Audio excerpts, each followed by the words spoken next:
It's the Fifth Dimension Radio Sports Special. Live tonight, high school football from Talmadge High School. It's the Blue Devils versus the Bulldogs of Green High School. With your veteran sportscaster Ron Whitmer and co-host Chris Canova. Stay tuned for all the action right here on Fifth Dimension Radio Sports Special.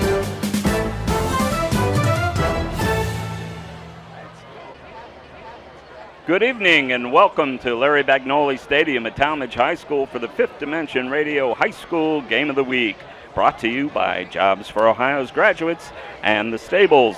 I'm Ron Whitmer and I'm joined in the booth by color analyst Chris Canova for tonight's clash between the former Suburban League rivals, the Talmadge Blue Devils, and the Green High Bulldogs. Chris, welcome back. World traveler, or at least nation traveler.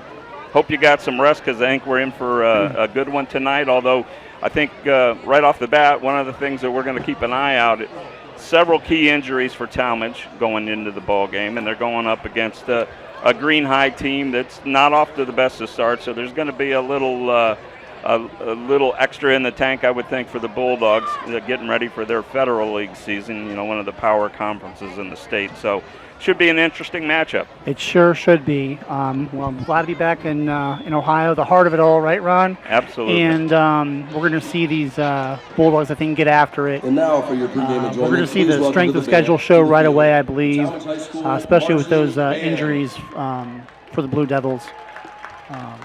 And we'll talk about those injuries as we get into the game tonight. Let's take a quick 30-second break, and we'll be back to hear from Green coach Mark Geis. Jobs for Ohio's Graduates, JOG for short, is a workforce readiness nonprofit covering Northeast Ohio, including Ashland, Medina, Stark, Summit, and Trumbull counties, helping youth ages 14 to 24 and adults complete their education, develop soft skills, and start their careers. To make this possible, we need people like you to support the next generation of the workforce and partner with JOG today. Go to jogworks.org, jogworks.org, for more ways to mentor and hire JOG participants, attend events, and more. All right, Ron Whitmer here, pregame with Coach Mark Geis from the Green Bulldogs. Coach, a good season last year, and I think you were expecting the same this year. It's early, but a couple of tough losses, it looks like.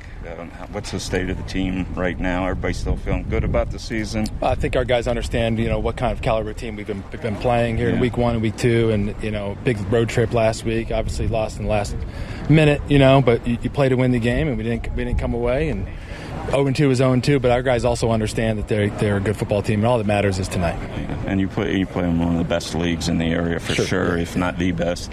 But you're coming back against what used to be a big-time rival when the Green was still in the Suburban League. Mm-hmm. Do your guys, are they aware of that? Do they talk about it at all?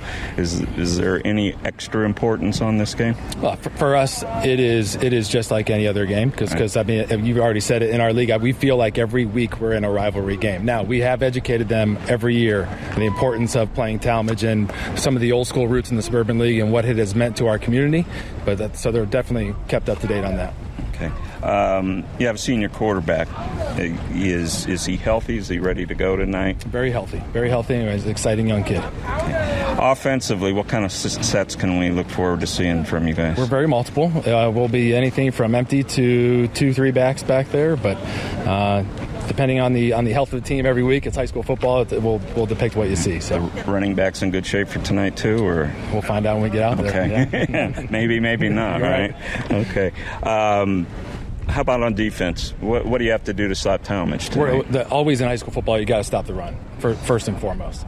But we also know they've got some talented athletes, and we're going to have to play discipline in the back end and be able to tackle well tonight. Do you feel like you have an advantage in the trenches tonight, or how do you see that? I think both teams probably have that as a question mark, and because we play different opponents, it's hard to tell on film sometimes. But that is going to be of utmost importance for us to win in that area.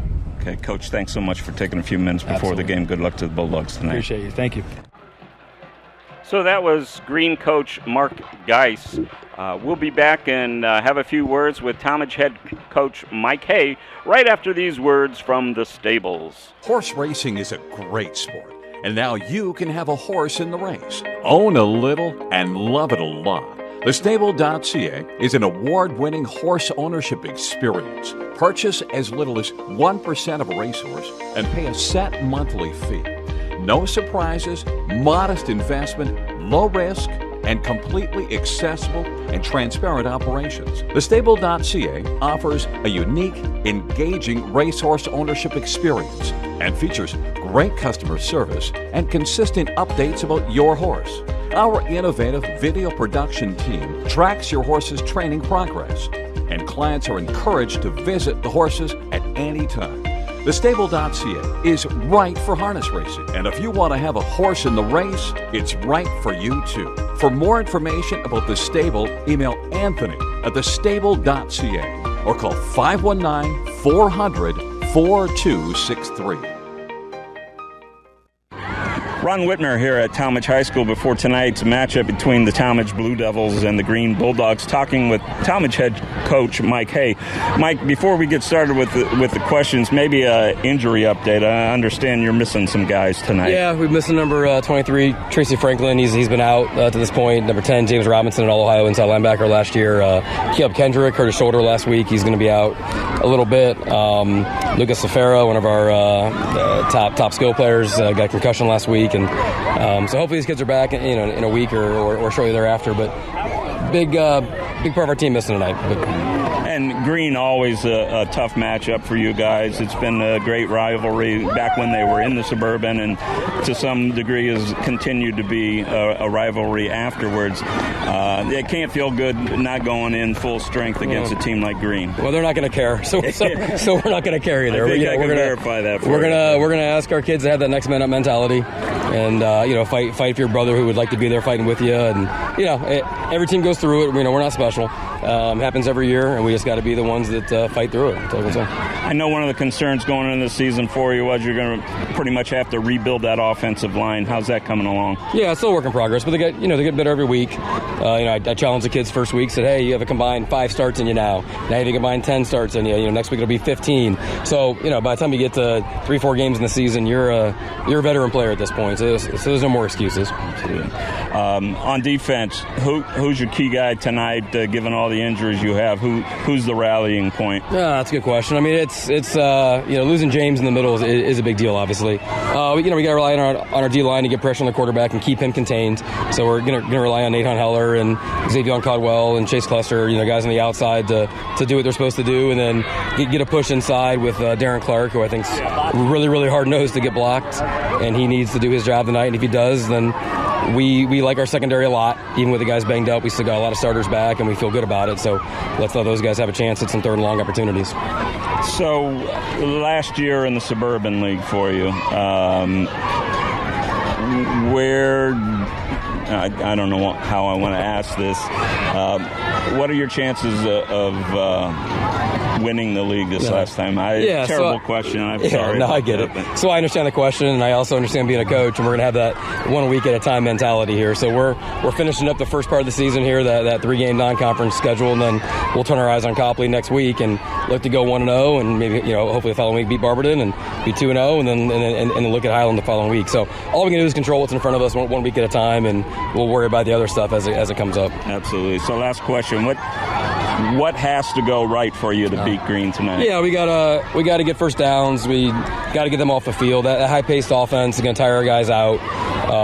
They're obviously well coached and they spread the field, but they spread the field and they run the ball really well.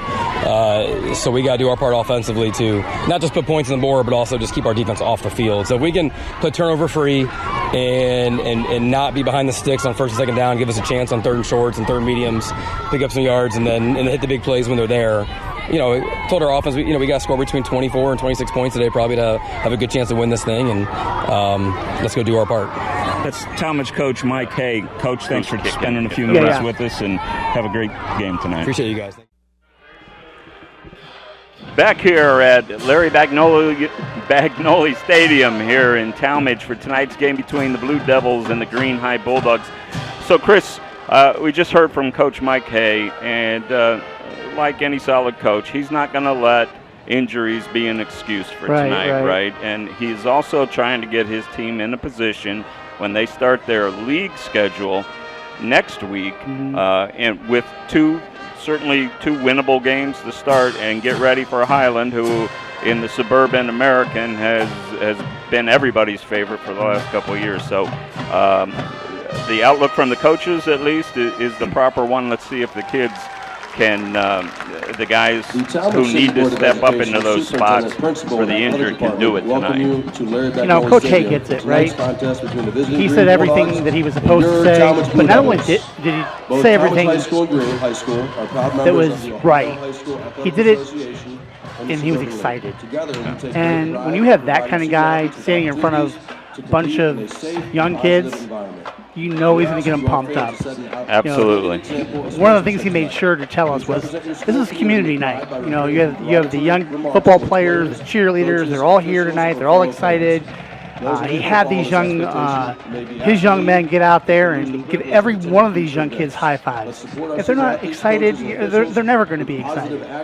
So you can tell he's doing a great job. He's been here 7 years. I was looking at the coaches' records. You know, Coach Geis has been, I think, at Green 7 years as well. Very similar records. Experienced coaches. I think we're gonna see a good show tonight. Yeah, absolutely. And you mentioned all the youth here tonight. It's youth night, and that all goes back to building a program or maintaining. You know, I think Mike or both coaches have been at their programs long enough now. It's not so much about building the program. It's about maintaining what they've built and playing through injuries, playing through the lean years, knowing that you've got that program in place and better days are ahead. And I think both of these coaches firmly believe that going into week 3 tonight.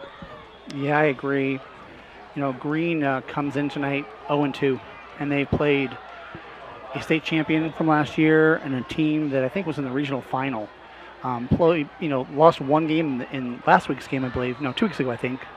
The last week's game in the last minute, and the opening week, I think, in the last quarter. In both games, just didn't pull it out, and we'll see how they recover tonight. But I expect to see good things from them.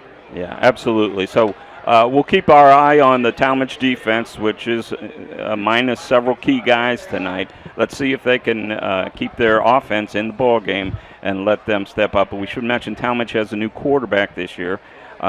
He is a move-in from the Elliott community, and we talked to Coach about, is he got his feet on the ground. And again, to his credit, he didn't want to hear about that. He's had plenty of time. Everybody's an experienced player by this point in the season. So we'll see if the Talmadge offense is able to move the ball against Green, and if the guys who are stepping in on defense for Talmadge are able to hold the line. Let's take this final pregame timeout, a 30-second break, and we'll be back and get ready for the kickoff.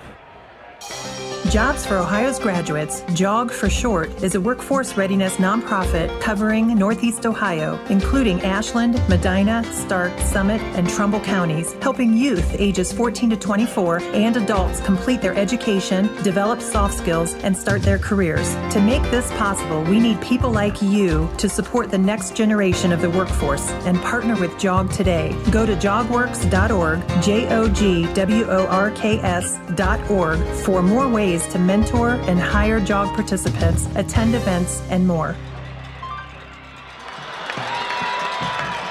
Back at Talmadge, and my math's not real good, Chris, but it appears to be several thousand. It's probably not that many, but there are a lot of young people out on the field running right at us. And my first instinct was to head for the hills. They're like ants. They're everywhere. And they are having a ball out there. Let's hope they can maintain that level of enthusiasm when they get to the stands, and see if they can't pump up this Talmadge team that can use their support. We got blow-up helmets. We got firemen. We got it all happening here at Talmadge.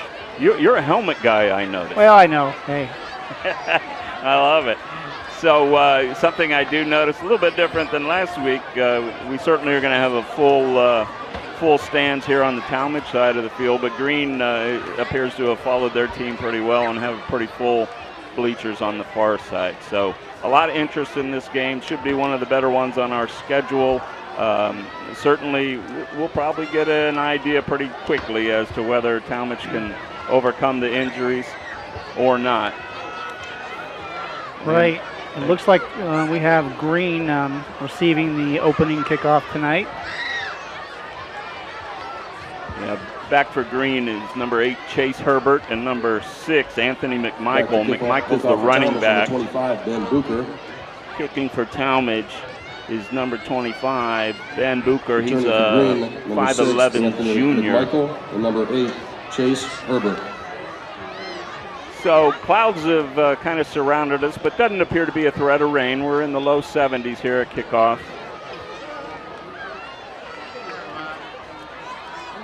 Booker has it teed up at the 40, and we're about to get underway. He approaches the ball, kicks a little squibber just across the 45, taken down by Green's number 2, Cole Metcalf. So Green will have the ball at the 43-yard line, their own 43. I think the Blue Devils were looking to catch Green by surprise, and it didn't work. So Green will have excellent field position to start the game. Just underway here from Larry Bagnoli Stadium in Talmadge. Quarterback for Green is number 12, Tyson Hunka, veteran in the backfield, and behind him, the running back is Anthony McMichael.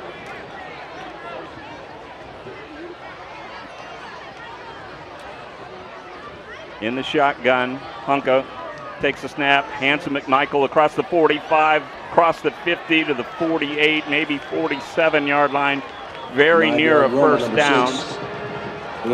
Nice little lead right there off of the right tackle. Tackle by number 4 for the Blue Devils. Good job with that offensive line by Green there, just right at him.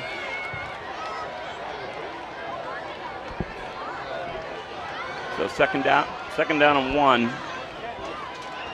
Hunka had somebody from Talmadge jump. That was number 35, Darren Clark. Clark jumped. That'll give Green a first down. First down, Green. They'll spot the ball at the Talmadge 42. First and 10, 11:27 just underway. First quarter from Talmadge. Hunka standing at the Talmadge 47 in the shotgun. Takes a snap.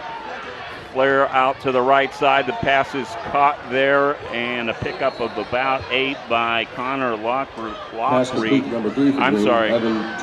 By Evan Giorgio for Green. So it didn't take me long, Chris, to give somebody a catch from the opposite team. But Giorgio picks up 8 on the play. Ball spotted just inside the 35. Second down and about 2 for Green. Nice little play action there. Hunka hands to McMichael up the middle. He's got room to run. He's downed at the 25-yard line. First Looks like the tackle McMichael was number 16 on the tackle for Talmadge. Chase Cluster on the stop. 6, Logan Miles. But it's enough for the first down. Put Green at the Talmadge 26-yard line, first and 10. First quarter, no score. Hunka looking to the sideline for the play. Oh, is that like 7 yards, Ron? Yes. 2 receivers to the far side, 1 to the near side. Hunka hands to McMichael again up the middle. He spins at the 25 and slips down at about the 23-yard line. Give him a pickup of about 3. Bring up 2nd and 7. Tackle for the Blue Devils by number 6, Logan Miles. Talmadge tackle was by Logan Miles, linebacker. Just slipped there. There's a little bit of a hole. Maybe could have picked up 3 or 4 more yards. Would have kept his feet. So, looks like Green's keeping control of that line early, Ron. Yeah, they are. They're moving some people around a bit. We wanted to see early who was going to win the battle up front, and it's very early, but so far Green's moving the ball on the ground. Hunka takes the snap. Hands to McMichael up the middle again. He's across the 20 to about the 19-yard line. About 2 yards short of the first down. It'll be 3rd and 2. McMichael on the run again. Tackle by number 4, Sonny. So they're bringing that slot running back, the slot back, either folding him or leading him every play. Follow that guy, and that's where the ball's going. Talmadge tackle by Sonny Kuva. Little different look for Green this time. Everybody inside except for one receiver. Hunka on a keeper up the middle. He's close to the first down. We're going to have to wait. Looks like maybe just a bit short, Chris. Yeah, I think he's short. Yeah, so that's going to bring up a 4th and a little less than a yard to go. So Talmadge's first opportunity to make a difference here. Big play for this Blue Devil defense. Same formation. Hunka takes a snap up the middle. It looks like they may have stopped it. It is really close at the 16-yard line. Let's see where the spot is. He got a pretty good close. spot. He did. The receiver, Sam Dubravitz for Green, believes Green has it. Oh, boy, the spot looks like it's just behind the 16. Wow, they moved it back, didn't they? They're going to have to measure this. So here we are, Chris, game 3 and our first measurement of the season. So we still do that kind of thing, right? We're not in the NFL. We don't have the robot. This should be interesting. Very close. You know what? You got me some new binoculars, Chris. There you go. Let's see. Check those out. Let's see if I can pick this up. I'm going to say first down. All right. I'm going with first down, but it's close. The far official's foot was like beyond that line, I would say. But where the ball is marked is before the line. Right. Well, here they come. And, boy, it is going to be really close. It's going to be short. He did not get it. Short. The Blue Devils have stopped. Oh, wow, what a play. Green Bulldogs on that first drive. So turning it over on downs is Green. Talmadge will have the ball at their own 16. Well, shocker. I was wrong. A nice time-eating drive for Green, but they come up short with nothing. It's 8:55 to go in the first quarter, and Talmadge will take over on downs. Braxton Dent, quarterback for Talmadge. How big a play for that is that for that defense and this team? Really huge. Yeah, the confidence alone, absolutely. Dent in the shotgun, high snap. Hands off, fumble. Looks like Green's going to be on it. They are. High snap. Dent tried to get rid of the ball maybe a little too quickly, and 51 for Green. Jumped on top of that ball. That was Dario Lombardi with the recovery for Green, and now they're in great shape at the Talmadge, let's call it the 11-yard line. Who fumbled that? Was that Kuva? Yeah, I didn't pick up the number in the background, but it most likely was Kuva. All right, looks like the same formation they opened up with. Hunka hands to McMichael up the middle across the 10 down to about the 7-yard line. So pickup of about 5. Brings up 2nd and 5. You know, it makes you wonder sometimes, Ron, why coaches change it up when things are working. 2nd and 5 to go. Last drive, this was the formation they used the whole way down the field. Changed it up and got stalled. So we have in at running back for Green, Caden Warner, behind Hunka. Pitch to Warner to the far side. He's across the 5. He's up to about the 4-yard line. That'll bring up a 3rd and about 2 for Green.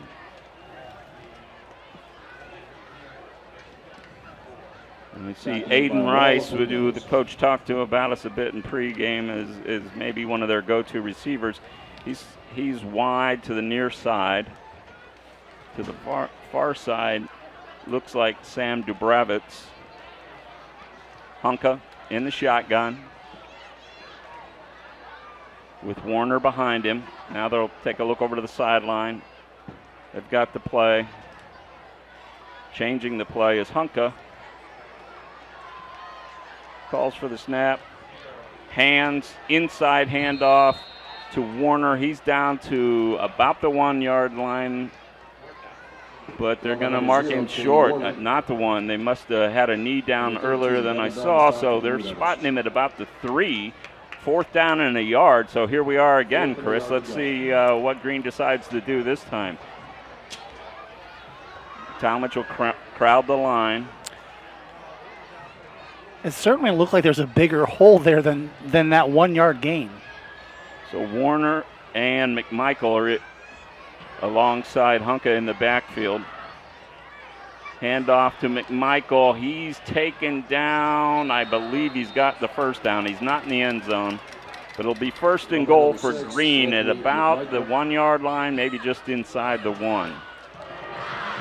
So a little bit of power football that time from Green. First time we saw both running backs in the backfield. 6:34 remaining first quarter, no score. That could change quickly, and here we are again, same formation. Hunka calling signals. He'll hand inside McMichael. He'll power his way into the end zone for a Green touchdown. Our first score tonight. The Bulldogs at 6:18 have Anthony McMichael power into the end zone. They take a 6-0 lead. So just a little old-fashioned football there, Chris. They just decided, hey, just power. Yeah, we're just going to go right up the gut, and they were able to get what they needed. So Green attempting the extra point. Their kicker is number 23, Logan Norat. Spot down, kick up, looks to be good. It is good. So with 6:18 remaining in the first quarter, it's Green 7, Talmadge 0. We'll be back after this 30-second message.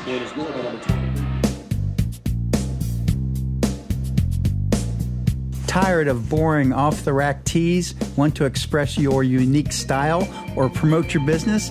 How about create an unforgettable memory? Call us at Screen Print Original, 330-414-1635, 330-414-1635. We bring ideas to life. We offer high-quality DTF transfers on a variety of apparel, ensuring vibrant colors and lasting designs, from custom creations to bulk orders, all for you. If you have an idea, give us a call at 330-414-1635, 330-414-1635.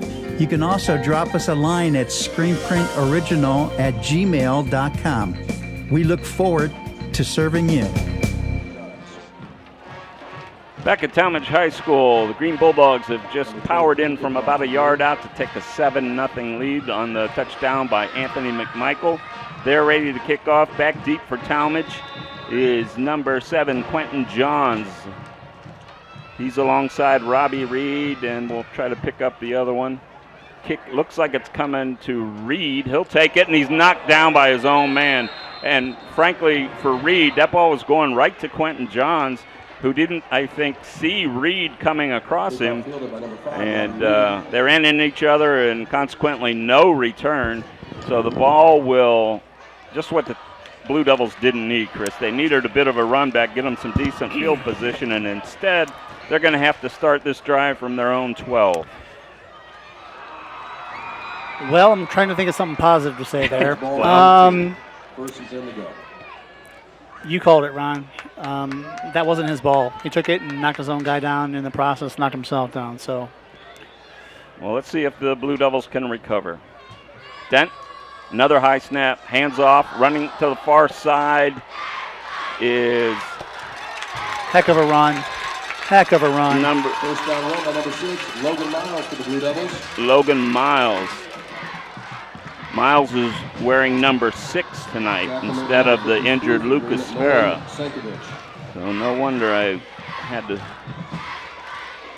pause there. So Miles picks up enough for the first down. As you mentioned, a really nice run up across the 25 to the 27, 1st and 10 for the Blue Devils. Another high snap. Another handoff to Miles. He's up for about a 2-yard gain near the 30. We'll give him 2 and call it 2nd down 8. Yeah, they're running a lead play to the left, kind of trying to outman Green to that side, and Miles is running hard. Low center of gravity. And Talmadge looks really big on the offensive line. Yeah, it doesn't look to be a matter of size imbalance. Here's a snap, another high snap. This time they give to Kuva, who's basically taken down at the line of scrimmage. Give him about a half a yard maybe.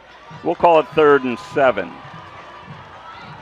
Run by number Big play for this team right now. They need to stay on the field, get their defensive rest. How much time's left in the first quarter? There's about 4.5 minutes left in the first quarter. And Talmadge's defense has been out there the entire game so far. Yeah, the problem for the Blue Devils is so many of them are playing both ways that right. It's going to take its toll. It's just a matter of when. So Kuva next to Dent. We got a timeout. Mike Hay wants to talk about it. Saw something he didn't like there. Let's take this opportunity to take a 30-second break, and we'll be back to Talmadge High School. Jobs for Ohio's Graduates, JOG for short, is a workforce readiness nonprofit covering Northeast Ohio, including Ashland, Medina, Stark, Summit, and Trumbull counties, helping youth ages 14 to 24 and adults complete their education, develop soft skills, and start their careers. To make this possible, we need people like you to support the next generation of the workforce and partner with JOG today. Go to jogworks.org, jogworks.org, for more ways to mentor and hire JOG participants, attend events, and more. Back at Talmadge High School, 4:35 remaining in the first quarter. Ron Whitmer along with Chris Canova. Talmadge with a big third down, 3rd and 7 from their own 30. And as Chris mentioned before the break, they really need to try to maintain some possession here and give their defense a little rest. Trips right this time. Dent rolling to the right, looking downfield, has a man open, and boy, there had to be big that time. is a good call. Either interference or a hold or both. Right in front of us at about the green 45. It looked like it was Evan Giorgio maybe on the penalty for green, but that's exactly what the doctor ordered for the Blue Devils. A nice job by Dent. Seen his man open and given him a little room to run under the ball. Oh, and here I'm watching too much college football, or actually pro football. It's not spotted at the 45. It's a 10-yard penalty that'll give 15. Actually, it is at the 45, just the other one. It's Talmadge 1st and 10 on their own 45. Give to Kuva. Kuva running to the near side across the 50 to the 49, maybe the 48. Nice pickup on first down by Matt Kuva. Tackle appeared to be Jaden Hall for the Bulldogs. Nice little stretch play there to the right by Talmadge. Green's in this 3-man line, and if you can stretch them out, get that corner, which Talmadge is sealing them pretty nicely out here. You got to get some outside support. And they just didn't get it that time. So got Miles and Quentin John. Actually, Johns goes to the slot. It's Miles next to Dent in the backfield. Handoff up the middle. Another botched snap. I think Talmadge fell on it. And let's see.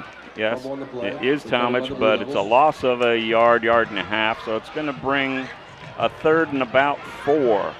So the Blue Devils have had quite a bit of difficulty on the snap into the shotgun, Chris. And they have, but ultimately the quarterback has got to take care of the ball, and I'm sure Coach Hayes is going to handle that when he gets to the sideline. Talmadge in the spread.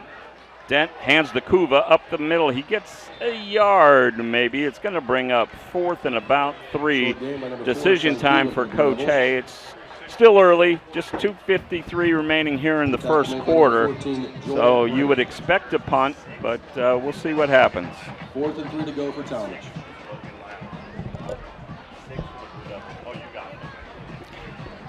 Yeah, it looks like he's going for it.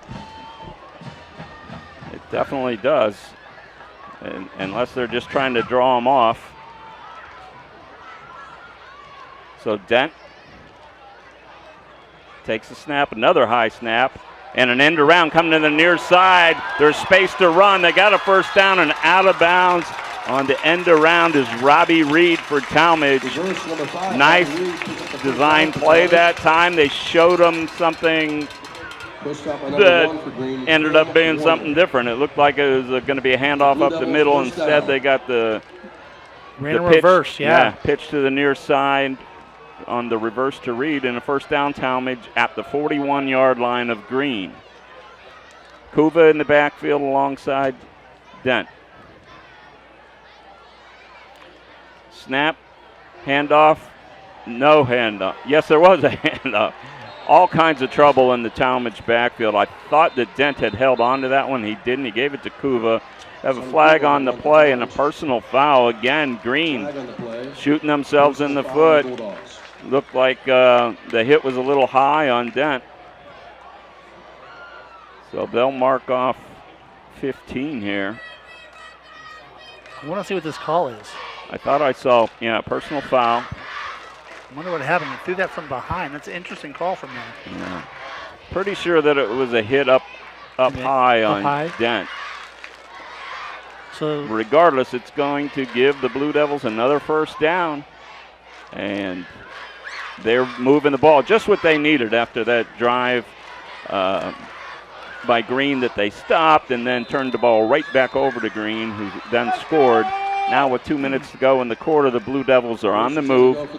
Ball's 1st and 10 on the 24-yard line. Coach Hay is loving this. He wants the ball, and he doesn't want Green to, he doesn't want Green to have opportunity. Another high snap. Dent drops the pass this time.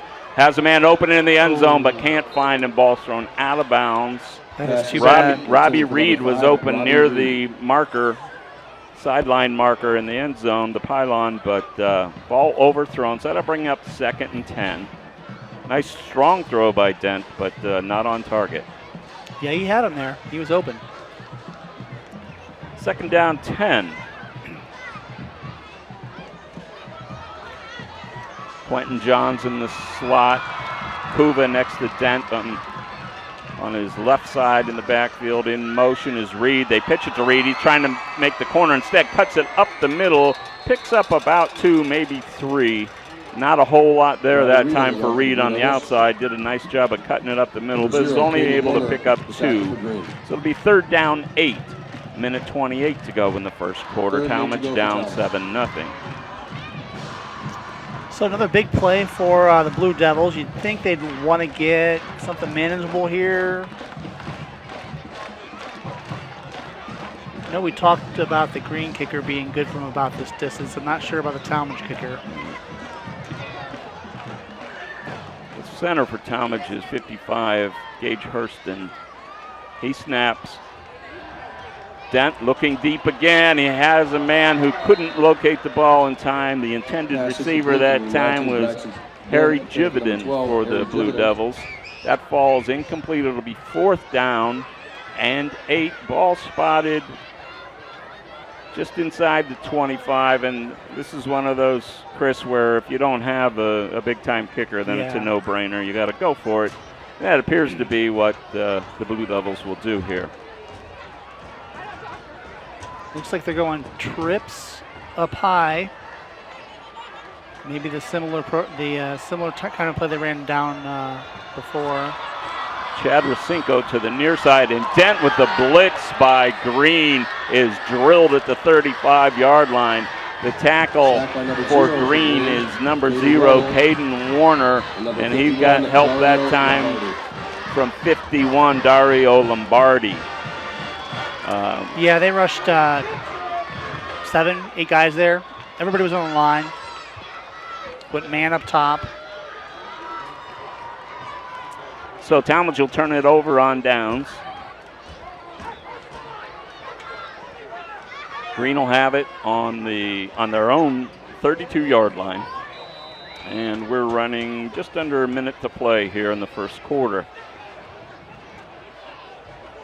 Hunka takes the snap for Green. He's looking deep. He's throwing a long ball, and man's wide open, runs under it, and brings it down at the 30-yard line. The catch is made by Sam Dubravitz. And boy, if Dubravitz didn't have to change course on that ball, kind of hung up on him, he had 6 points. Yep, that was a nice throw. You know, he was smart, right? He put some air under it. He was wide open. Let the kid catch the ball. Big gain. Yeah, Dubravitz had at least 10 yards on the nearest receiver that time. So a breakdown in the defensive backfield. Talmadge, as I'll remind you, had some injuries, and that could have played in there. Honka takes the snap, hands to McMichael up the middle. He's fighting hard. He's up for a gain of about 10. Give him 11, maybe 12. That'll be marked inside the 25-yard line at about the 21. Connor Lewis. They'll put it down at the 21 of Talmadge. Green leads 7-0. 20 seconds remaining first quarter. 1st and 10. Nice power football there. Again, that slot back just leading the way, just folding inside the tackle there. Okay, Honka, I think they're just going to let the clock run out here for the quarter. Now they get the snap off. Hand off to McMichael. He's hitting the backfield and taken down. Let's give the tackle to number 16. That's Chase Cluster for Talmadge. And that is the end of the first quarter. Green leading Talmadge 7-0. Let's take this 30-second timeout, and we'll be right back. If your saving for retirement approach involves the phrase, "I'll get around to it someday," Edward Jones can help. When it comes to meeting your goals, time can be on your side, and there's no better time than now to get started toward your retirement goals. Or if you're in retirement and want a second opinion, let's talk. Edward Jones financial advisor Vince Rosnack can help. Stop by or call Vince today at 234-571-9913 to set an appointment. Or stop by the office at 529 Canton Road in Ellett, across from Eastgate Plaza. So, Chris, as you were mentioning, an entertaining first quarter. Let's hope the next three are just as much so. But Green in really good position here to take a 2-score lead. They certainly are. And, you know, Talmadge had a great stop on 4th down. And they also had some big plays, right? They had the trickery play for, 15 yards or 1st down. Had a chance to score. Green came up with a big sack, then had the big pass play, and here we are 7-0, and Green's driving again. So Green still in the spread. Honka in the shotgun with McMichael behind him, takes the snap, fakes a handoff, keeps it. He's rolling out to the left side and slides down for a gain of about 6. They're going to mark him just outside the 25-yard line. Pick up 6. It'll be 3rd down and 4. For the Bulldogs. Ron, I'm not even sure that was a fake. I think that there was so much penetration there. The defensive tackle beat the quarterback to the handoff. You very well may be right on that.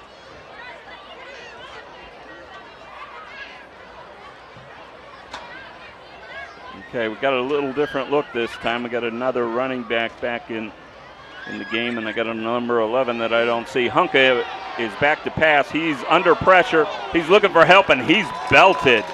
Number 13 for the Blue Devils, Devin Bell. What a nice hit to sack Honka in the backfield. It's going to bring up 4th and 11. So there's that Talmadge defense rising up again just when they need to. 4th and 11. Green's at a point in the field where they're apparently not confident in a long field goal. So Honka still in there. Looks like it's going to be an empty backfield this time. Aiden Rice to the near side, along with Sam Dubravitz. They're 2 big receivers, and it looks like somebody wants to talk about it. Mike Hay wants to talk about it. Saw that empty backfield and said, let's talk, guys. Timeout, Blue Devils. Another big play. I have this as Green's 4th down play. Yeah, I mean, the Blue Devils have the old bend it but don't break pretty much, other than the short field when Green got the fumble and was able to punch it in from about 11 yards on that 1-yard run. Other than that, Talmadge has given up some yardage, but when they get into the red zone, pretty much they've locked things down. Now it's going to be interesting to see whether Coach Mark Geist decides to change his play. He had emptied out the backfield before Mike Hay took the timeout. That was Talmadge's second timeout of the first half, by the way.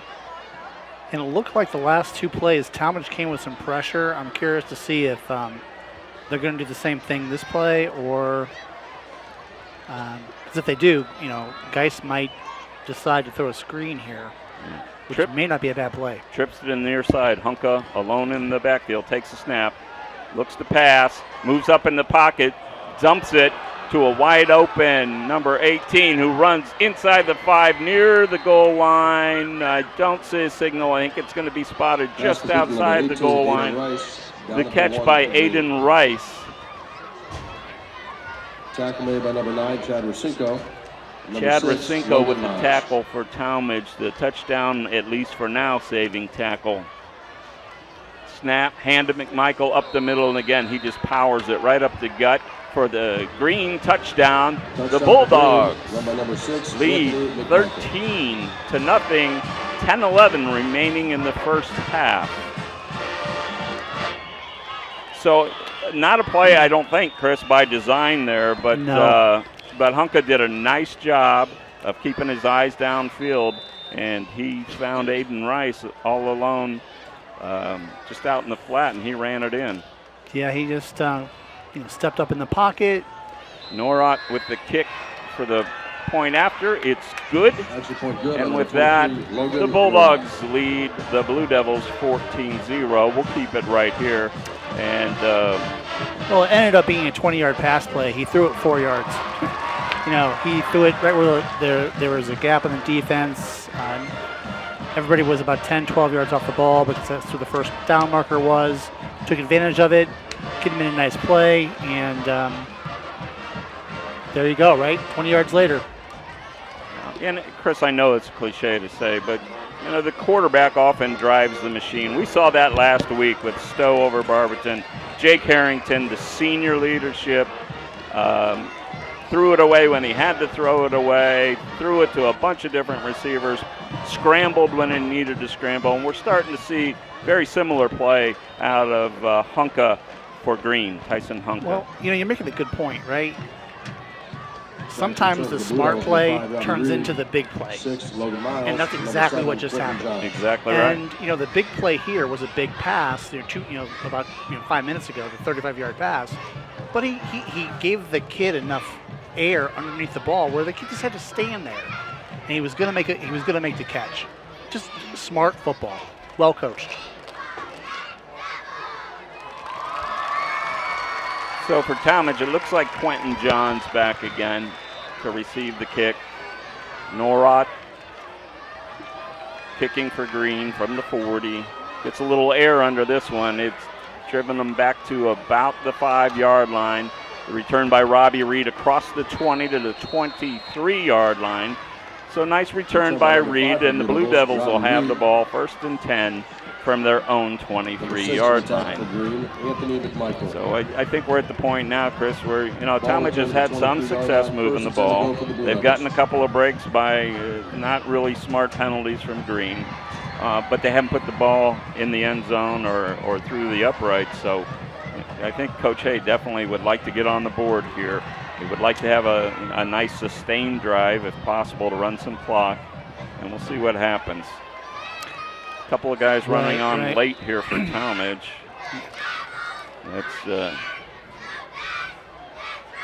That's Grady Jolliffe coming on late. He's in the backfield alongside Dent. Dent will drop the pass, looking downfield, an out pattern, open, and caught. Beautiful catch by Chad Racinko right at midfield. Racinko did a great job. I mean, that was obviously completion, but that's Racinko's catch right there. He made a nice play. He was well defended and brought it down. They're going to mark him on the 49 on the Talmadge side of the field. So 1st and 10 for the Blue Devils, and that'll give them a little space here. So Racinko with the big catch. He'll go wide to the far side. 2 in the backfield alongside Dent. He hands to Kuva. Kuva is met just behind the line of scrimmage. He's going to give him a loss of a yard. That was a beautifully thrown ball, and Green had probably 6, 7 guys in the box. It was one-on-one coverage, just a beautiful ball, and even a better catch. I mean, right over the young man from Green, and what a grab! What a grab! Looked like Caden Warner on the tackle on that last play. 2nd down 11. Dent hands off to Kuva, coming to the near side, breaks free at the 50, up to the 45. Nice run by Matt Kuva. I'm sorry, Sonny Kuva. Sorry, Sonny. Nice run by that kid. I believe Matt's his dad, if I'm not mistaken. What a stiff arm there. How about that? Stiff arm. Stepped over another kid from the Bulldogs. Really nice run. So I've probably been giving the old man all these carries all night long. That's Sonny Kuva. And a nice pickup. It'll bring up 3rd and 4. Dent hands to Sonny Kuva to the far side. He's got a first down and more. Across the 35 to the 30. He's all alone. Across the 10, 5. Touchdown. Sonny Kuva for the Blue Devils. A great job by Kuva reading the holds at the line. And it's a hold. Oh, no.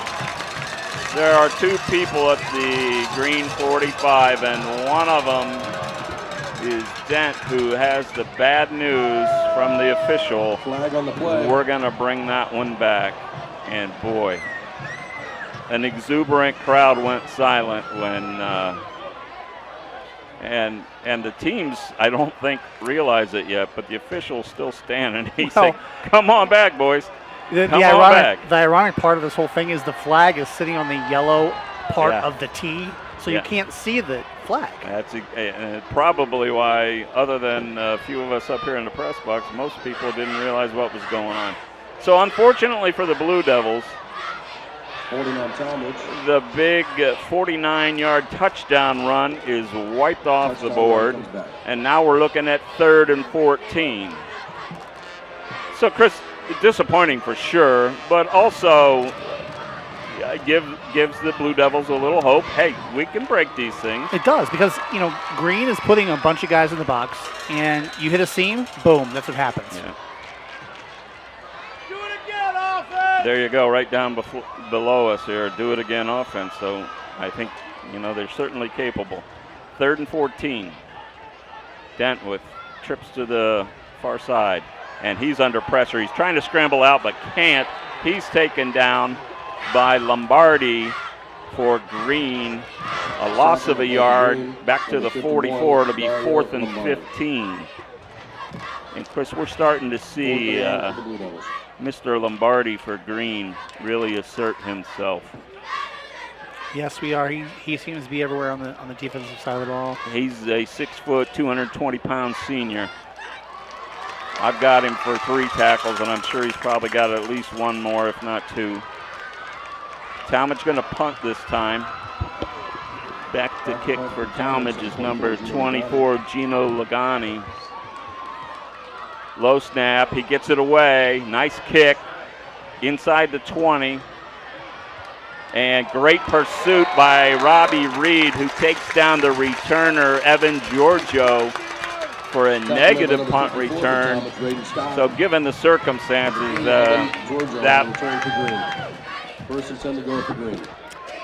Great coverage there. Braden Scott. These Talmadge kids fight, man. I'm loving watching this team.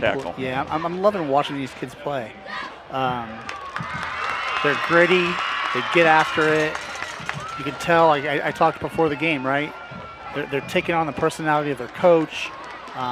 They're right there. That big play would have made a huge difference, of course. 1st and 10 from the 18 for Green at their own 18. Hunka throws one out to the far side, and right there is, looks like Quentin Johns on the tackle for Talmadge. Number 7, Quentin Johns. It was. So Coach was hoping that he had enough depth, Coach Hay, in the defensive backfield, and they've shown out well so far. Talmadge had a little more problem up the middle, but the DBs are showing out. They sure are. I don't know what's happened in the last 3 or 4 minutes, but man, they're the team with the energy right now. So Hunka, empty backfield. He's looking to throw into the slot. He's got McMichaels. He's up to about the 24, 25. He's short of the first down. So that'll bring up a 4th down and short for the Bulldogs. They lead 14-0, 6:24 remaining first half. I want to remind fans we'll have a couple of guests here at halftime. Talmadge High School boys and girls basketball coaches will be joining us in the press box. So please stay tuned for that. That'll be the Edward Jones halftime show. Again, Hunka alongside McMichael. And we got movement. I think it was Green that moved, but let's see if they were drawn off. False start on the Bulldogs. That'll set them back 5, and that'll be 3rd down and 7 from their own 20-yard line.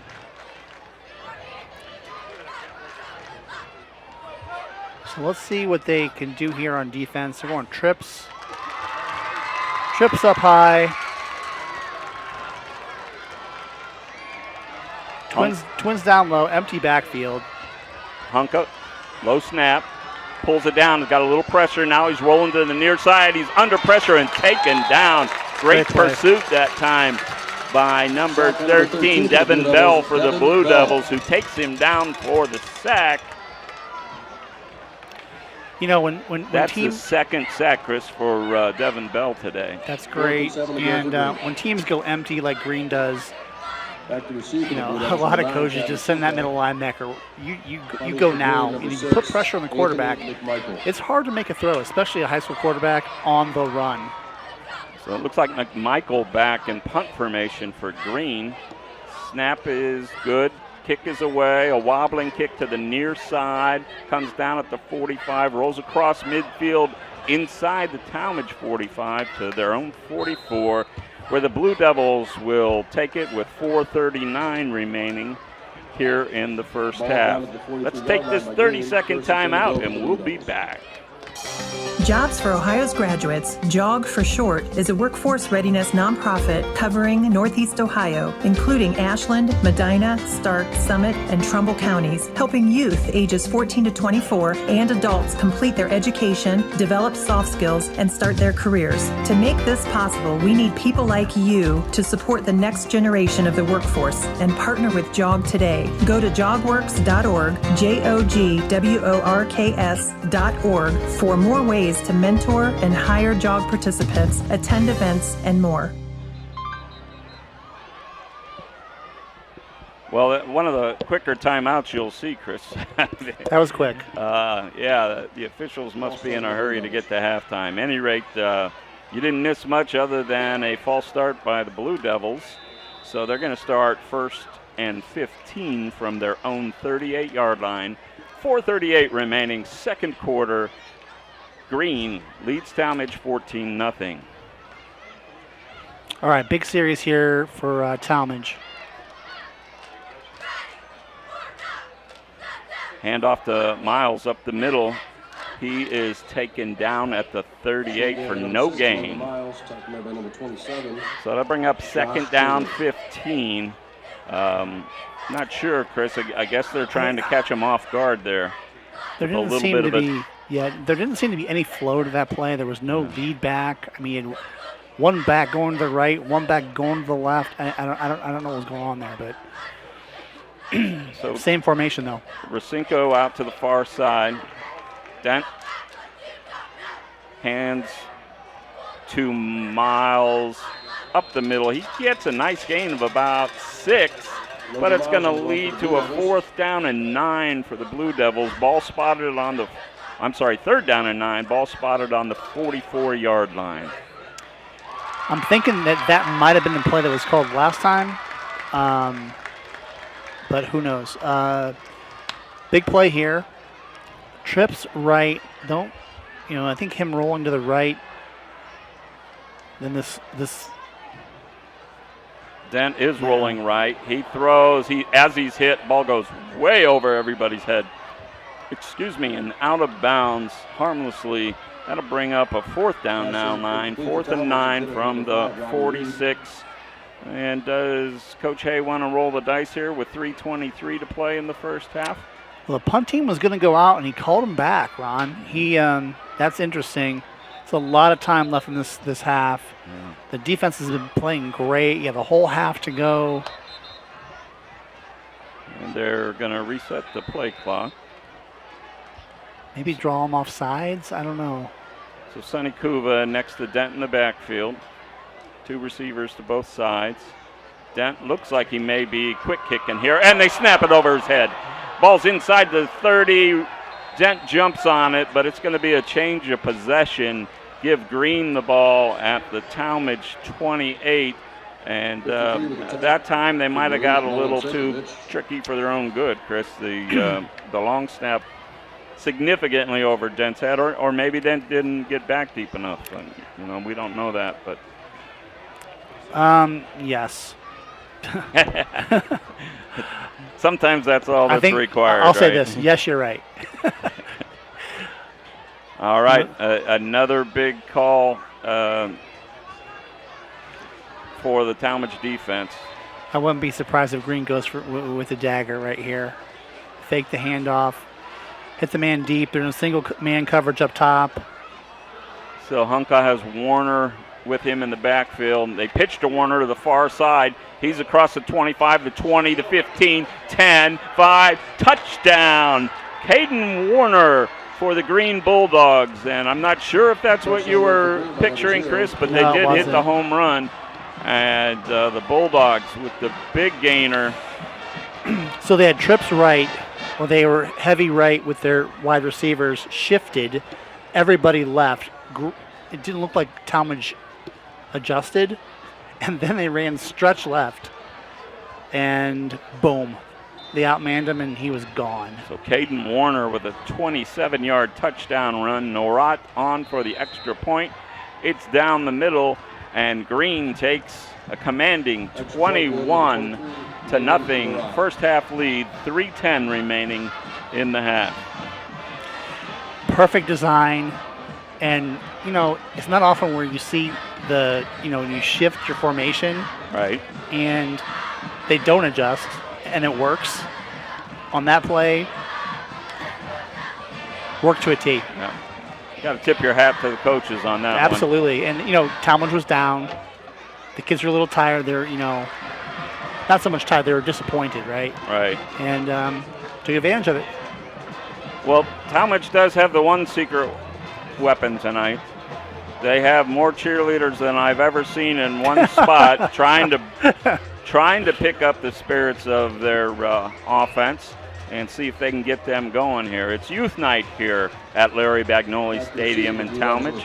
And, okay, Chris, now I'm going to force you to guess. I said 1,000. That was clearly not correct.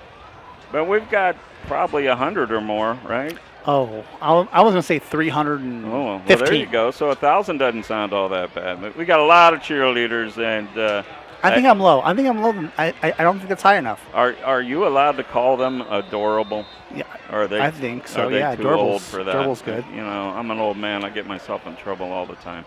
Norat kicking off for Green.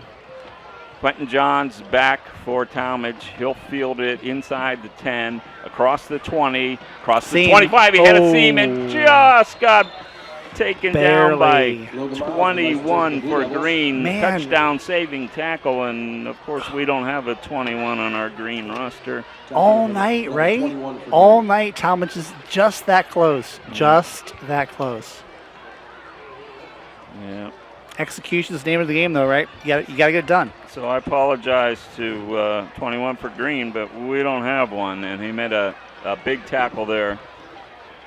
So Talmadge will have the ball on their own 33-yard line, 1st and 10. They got 3:05 remaining here in the first half. They're down 3 scores. They want to get on the board here before halftime.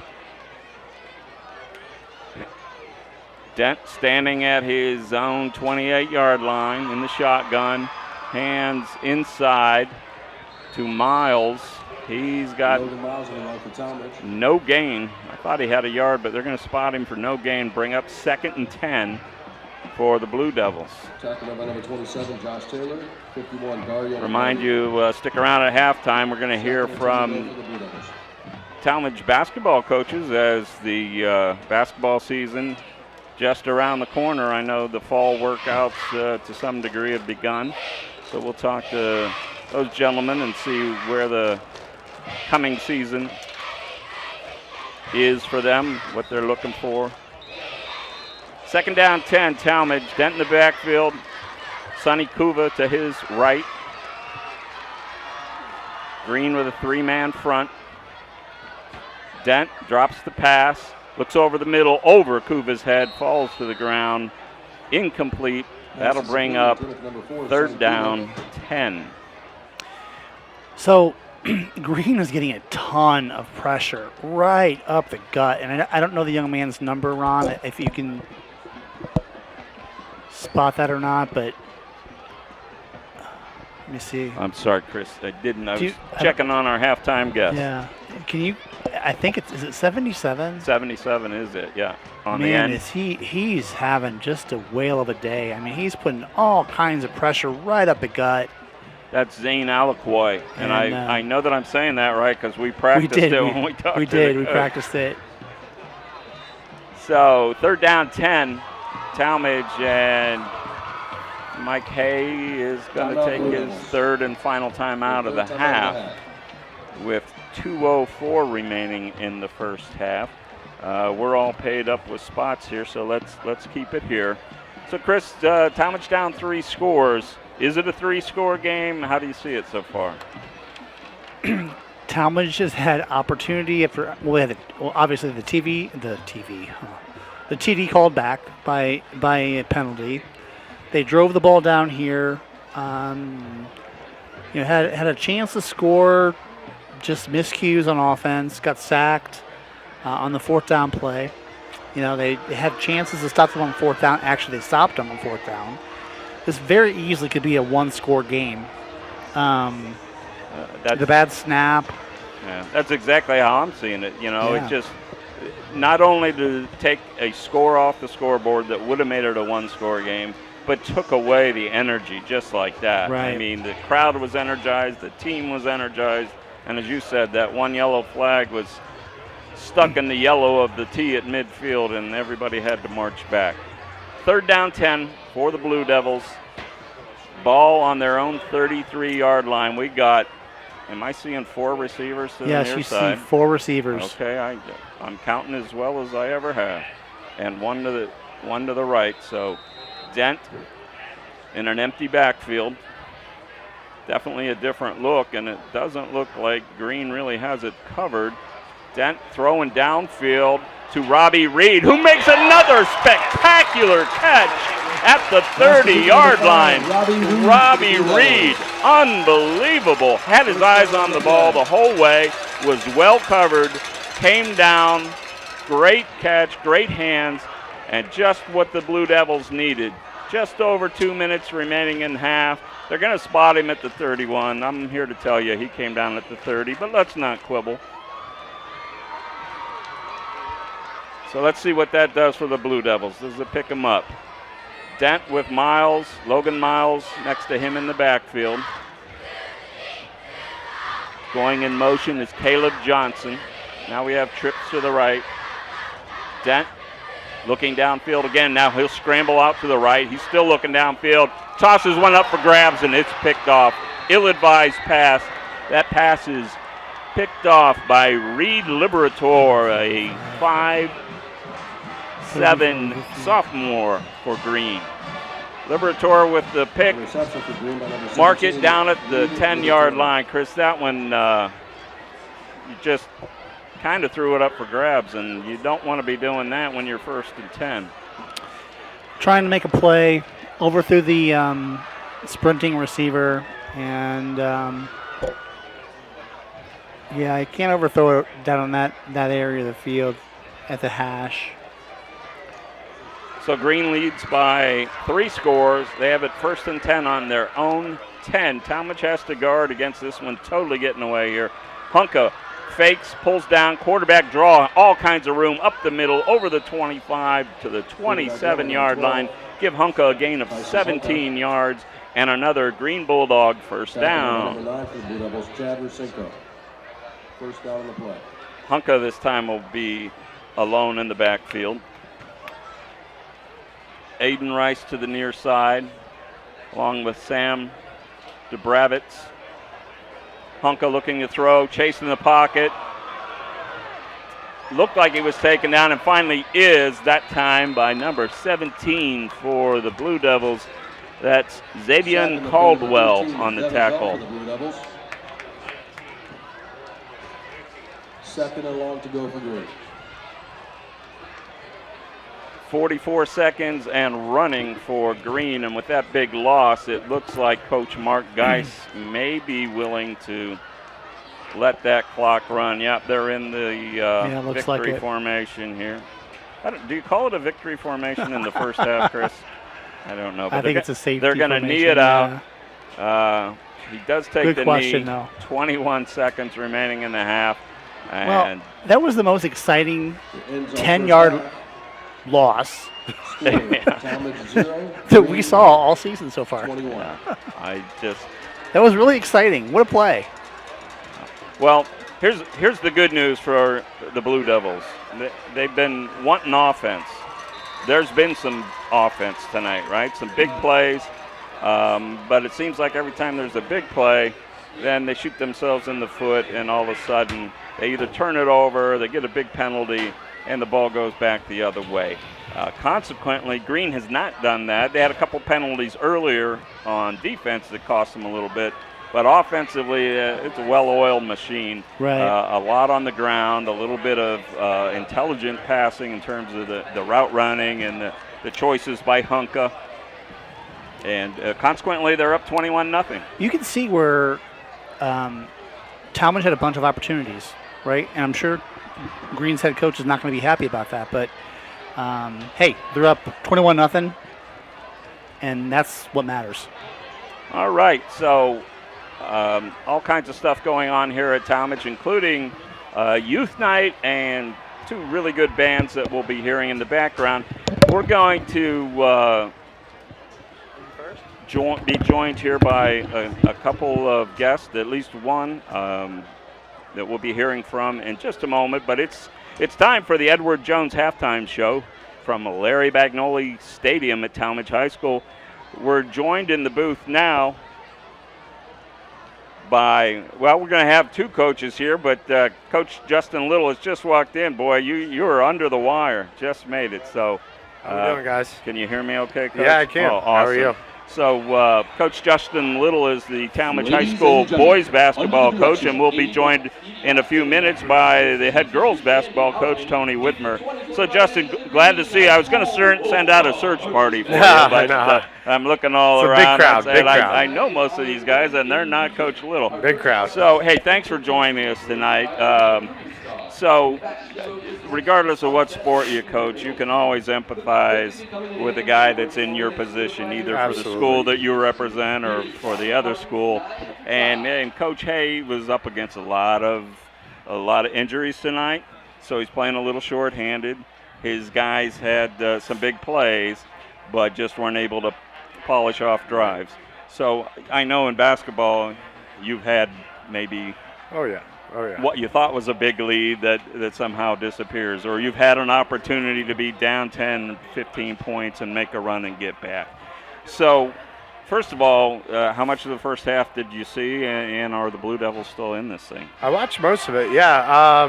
They had some big plays. They had a nice touchdown, and I got called back. That changes the game, 14-7, a lot different than absolutely. this. Like you said, shorthanded. It's hard to deal with that, You're relying on other guys that haven't been in that spotlight, right? Haven't been in that moment. Haven't had to deal with that kind of, intensity or whatever you want to call it. So, hopefully they can get something going in the second half and try to find some momentum to get them back into kind of playing the Blue Devil way, But it's one play at a time. The game's not over. But again, I know I empathize with Coach Hay. Been there before. whether you're up, down, whatever, game's not over. Sorry if I offend anyone till the fat lady sings, you know. The game's... the lady part, not so much, but the fat, yes, I am a little offended. Hopefully in right. for a second half, you know. It's anyone's game still. It's one play at a time, and we've all seen crazier things happen. So we all love football, but I know you and I especially love that ball that's not oblong, the one that's, I like being that's inside. round. And I know at least one or two of your guys that you're going to be counting on this year out here tonight. So I know if you're like most basketball coaches, Right. you just, please don't get hurt, Right, please don't. right. I know Chad Racinko's out there. He's a big player for the Blue Devil football team. So how was your summer?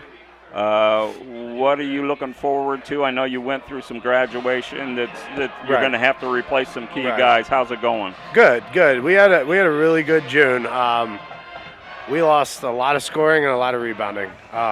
So that's the big kind of who's I don't know if we can fill those shoes necessarily, but kind of trying to find our identity this summer was huge. And we did a lot of good things. We potentially 7 seniors, a couple of juniors, maybe a sophomore or 2, and we got some freshmen that I don't know. I have no idea. I can't predict the future, but we are going to be competitive. I can't put a ceiling on wins and losses type right now with what I saw, but I saw, I guess from my point of view, it was a lot better than what I anticipated. So that was huge for me and my staff, just to see. There's times when we play a team in the summer, we didn't pass the eye test. We were way outsized, way outgunned, way outmanned, and we found a way.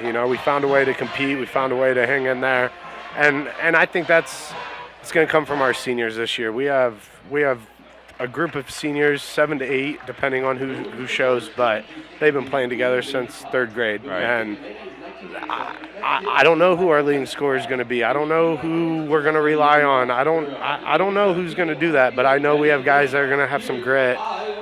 They have some toughness to them. They're going to fight. They're going to scratch, claw, whatever it takes to get the job done. You were saying injuries. Yeah. We have a couple that. Caleb Kendrick got hurt last week. And I did hear that that's in the pregame. Huge. Yeah. That's a huge piece for us. Wishing him the best and his family the best. I hope that he can come back for basketball and be healthy. But, I don't know. I think we're going to find a way. This is kind of what we do. That's just how we've kind of rolled these last few years. We're going to find a way. And actually, it's going to be one of the first times in my career where I don't know who our leading scorer is going to be. I don't know who you have to key on. I think anyone can play a role, and it's going to be fun to coach, honestly. It's going to be fun. You mentioned you've graduated a lot of scoring and lost some, I believe, through other situations. But does that, as a coach, does that make you try to emphasize the other end of the floor a little more, or is that not a big... kind of what we did this summer is kind of kept the ball rolling and kept going with what we were doing and just hope that guys find a way to make plays. My biggest fear is we're going to run good stuff, we're going to do the right things, and the ball's not going to fall in. And that hopefully that does not happen. But I think we have a group that has, from their freshman year, so my first year here, these seniors were freshmen. They won a lot of games as freshmen. They won a lot of games on JV. Some of those guys that played varsity last year as juniors, they won a lot of games. Like this is a group that is not really used to losing, and I hope. Well, I hope that may speak volumes. Yeah. Hey, I really appreciate you coming up here. We're going to get to Coach Tony Whitmer from the girls team. Thank you, Have guys. a great season. That was cool. Thank you. And we'll be back with Coach Tony Whitmer from the girls high school basketball team here at Talmadge right after we hear this 30-second timeout. If your saving for retirement approach involves the phrase, "I'll get around to it someday," Edward Jones can help. When it comes to meeting your goals, time can be on your side, and there's no better time than now to get started toward your retirement goals. Or if you're in retirement and want a second opinion, let's talk. Edward Jones Financial Advisor Vince Rosnack can help. Stop by or call Vince today at 234-571-9913 to set an appointment. Or stop by the office at 529 Canton Road in Ellett, across from Eastgate Plaza. Horse racing is a great sport, and now you can have a horse in the race. Own a little and love it a lot. TheStable.ca is an award-winning horse ownership experience. Purchase as little as 1% of a racehorse and pay a set monthly fee. No surprises, modest investment, low risk, and completely accessible and transparent operations. TheStable.ca offers a unique, engaging racehorse ownership experience and features great customer service and consistent updates about your horse. Our innovative video production team tracks your horse's training progress, and clients are encouraged to visit the horses at any time. TheStable.ca is right for harness racing, and if you want to have a horse in the race, it's right for you too. For more information about The Stable, email Anthony at thestable.ca or call 519-400-4263. Back here at Talmadge, where at halftime the Green Bulldogs lead the Talmadge Blue Devils 21-0. I'm joined in the booth by a name that is very familiar to me, Talmadge girls basketball head coach Tony Whitmer. I love the last name, and you know, it's a big weekend for the Whitmers. So before we finish up with you, let you and I do a birthday wish. But Tony, unlike Coach Little, who we just heard from, and I don't know how much of that you were able to hear, he was wondering where he was going to get offense coming into this season. You didn't graduate a lot of points from last year, so you have most of your team intact and maybe an addition or two coming in. Can you tell me what kind of summer you had and what your outlook is for the season? We had a really quiet summer, but when we went up to Ursuline for a 2-day shootout, we played pretty well. A lot of great team bonding. The girls, our key players, played a lot of AAU, so I didn't want to stress them out with a bunch of extra stuff for us. But they did some individual training with me, and the girls that aren't currently playing a fall sport are with our strengthening coach, Farron Murphy, who's doing an excellent job with them, and they're raring to go here in about 6 weeks, and really looking forward to it. Yeah, we returned most of our team, and we have a transfer back that's going to help us in the middle, and future definitely is looking bright, and the numbers are up. There's a lot of excitement, a lot of great things going on in the youth program, and really looking forward to it. So a couple of seniors and a strong junior class. You want to mention a few of those players and what role they play for you? Well, Ray Pooler will be first team All-League returning point guard. She's had an outstanding career so far. She played for our former coach, Chrissy Vaughn, and has also played for me. Now she's going to get me for a second year, a little more consistency for her. I really think she's going to break out and be one of the best players in the area. Her sister, Coco, is now with the addition of Jana Albertson to take up more time in the middle. Coco is going to be able to swing out to the perimeter more for us, and she's extremely athletic and has really worked hard, and I expect a breakout year out of both Pooler girls. And then we return some excellent shooting with Sophia Crow, great leadership and inside play with Trey Mia, and senior captain coming back, Sophia Worthington, and then my freshmen who matured and have worked so hard, Jada Kendrick, and also a point guard. I'm sorry, her name's eluded me right now. Well, hey, we all have that, so it'll come to you, and feel free to go back to that. So, it's Naomi Richardson. Sorry. But no, we have a really deep. Who had a really nice season for you off the bench as a freshman, right? Naomi hit some big threes, as I recall, more than one game that really helped save situations for you. So, the last, and I didn't get a chance to talk to Coach Little about this, but it's the last time around in the Suburban American League for you, and then you move to the new Metro Athletic Conference. So, how do you like your chances this year? I mean, you do have a pretty veteran team, And then moving forward in next year, you'll have a lot of returners still. So how do you see this season and next season? And I'm not asking you for win predictions, but we really believe that we're going to be able to. Highland and Copley have kind of dominated the league the last few years. I feel we can compete with them on a night in and night out basis this year, and that's our goal. Could we win a league championship? We could, but it's more important to me that we battle for a league championship, and then we can turn around and battle for a district championship. We fell just a little short last year of that, and see where things can get us. As far as going to a new league, that's going to change some things, and a lot of those schools, we've either scrimmaged or played. It's going to help a lot of the programs here at Talmadge. There's going to be more schools our size. Most of the teams in the Suburban League are quite a bit bigger than us, other than the teams that are also going, Kenton Falls, that are also going to the new league with us.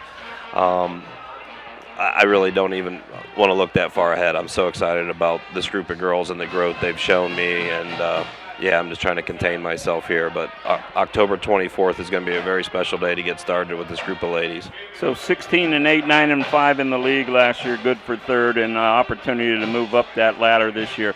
We wish you all the best.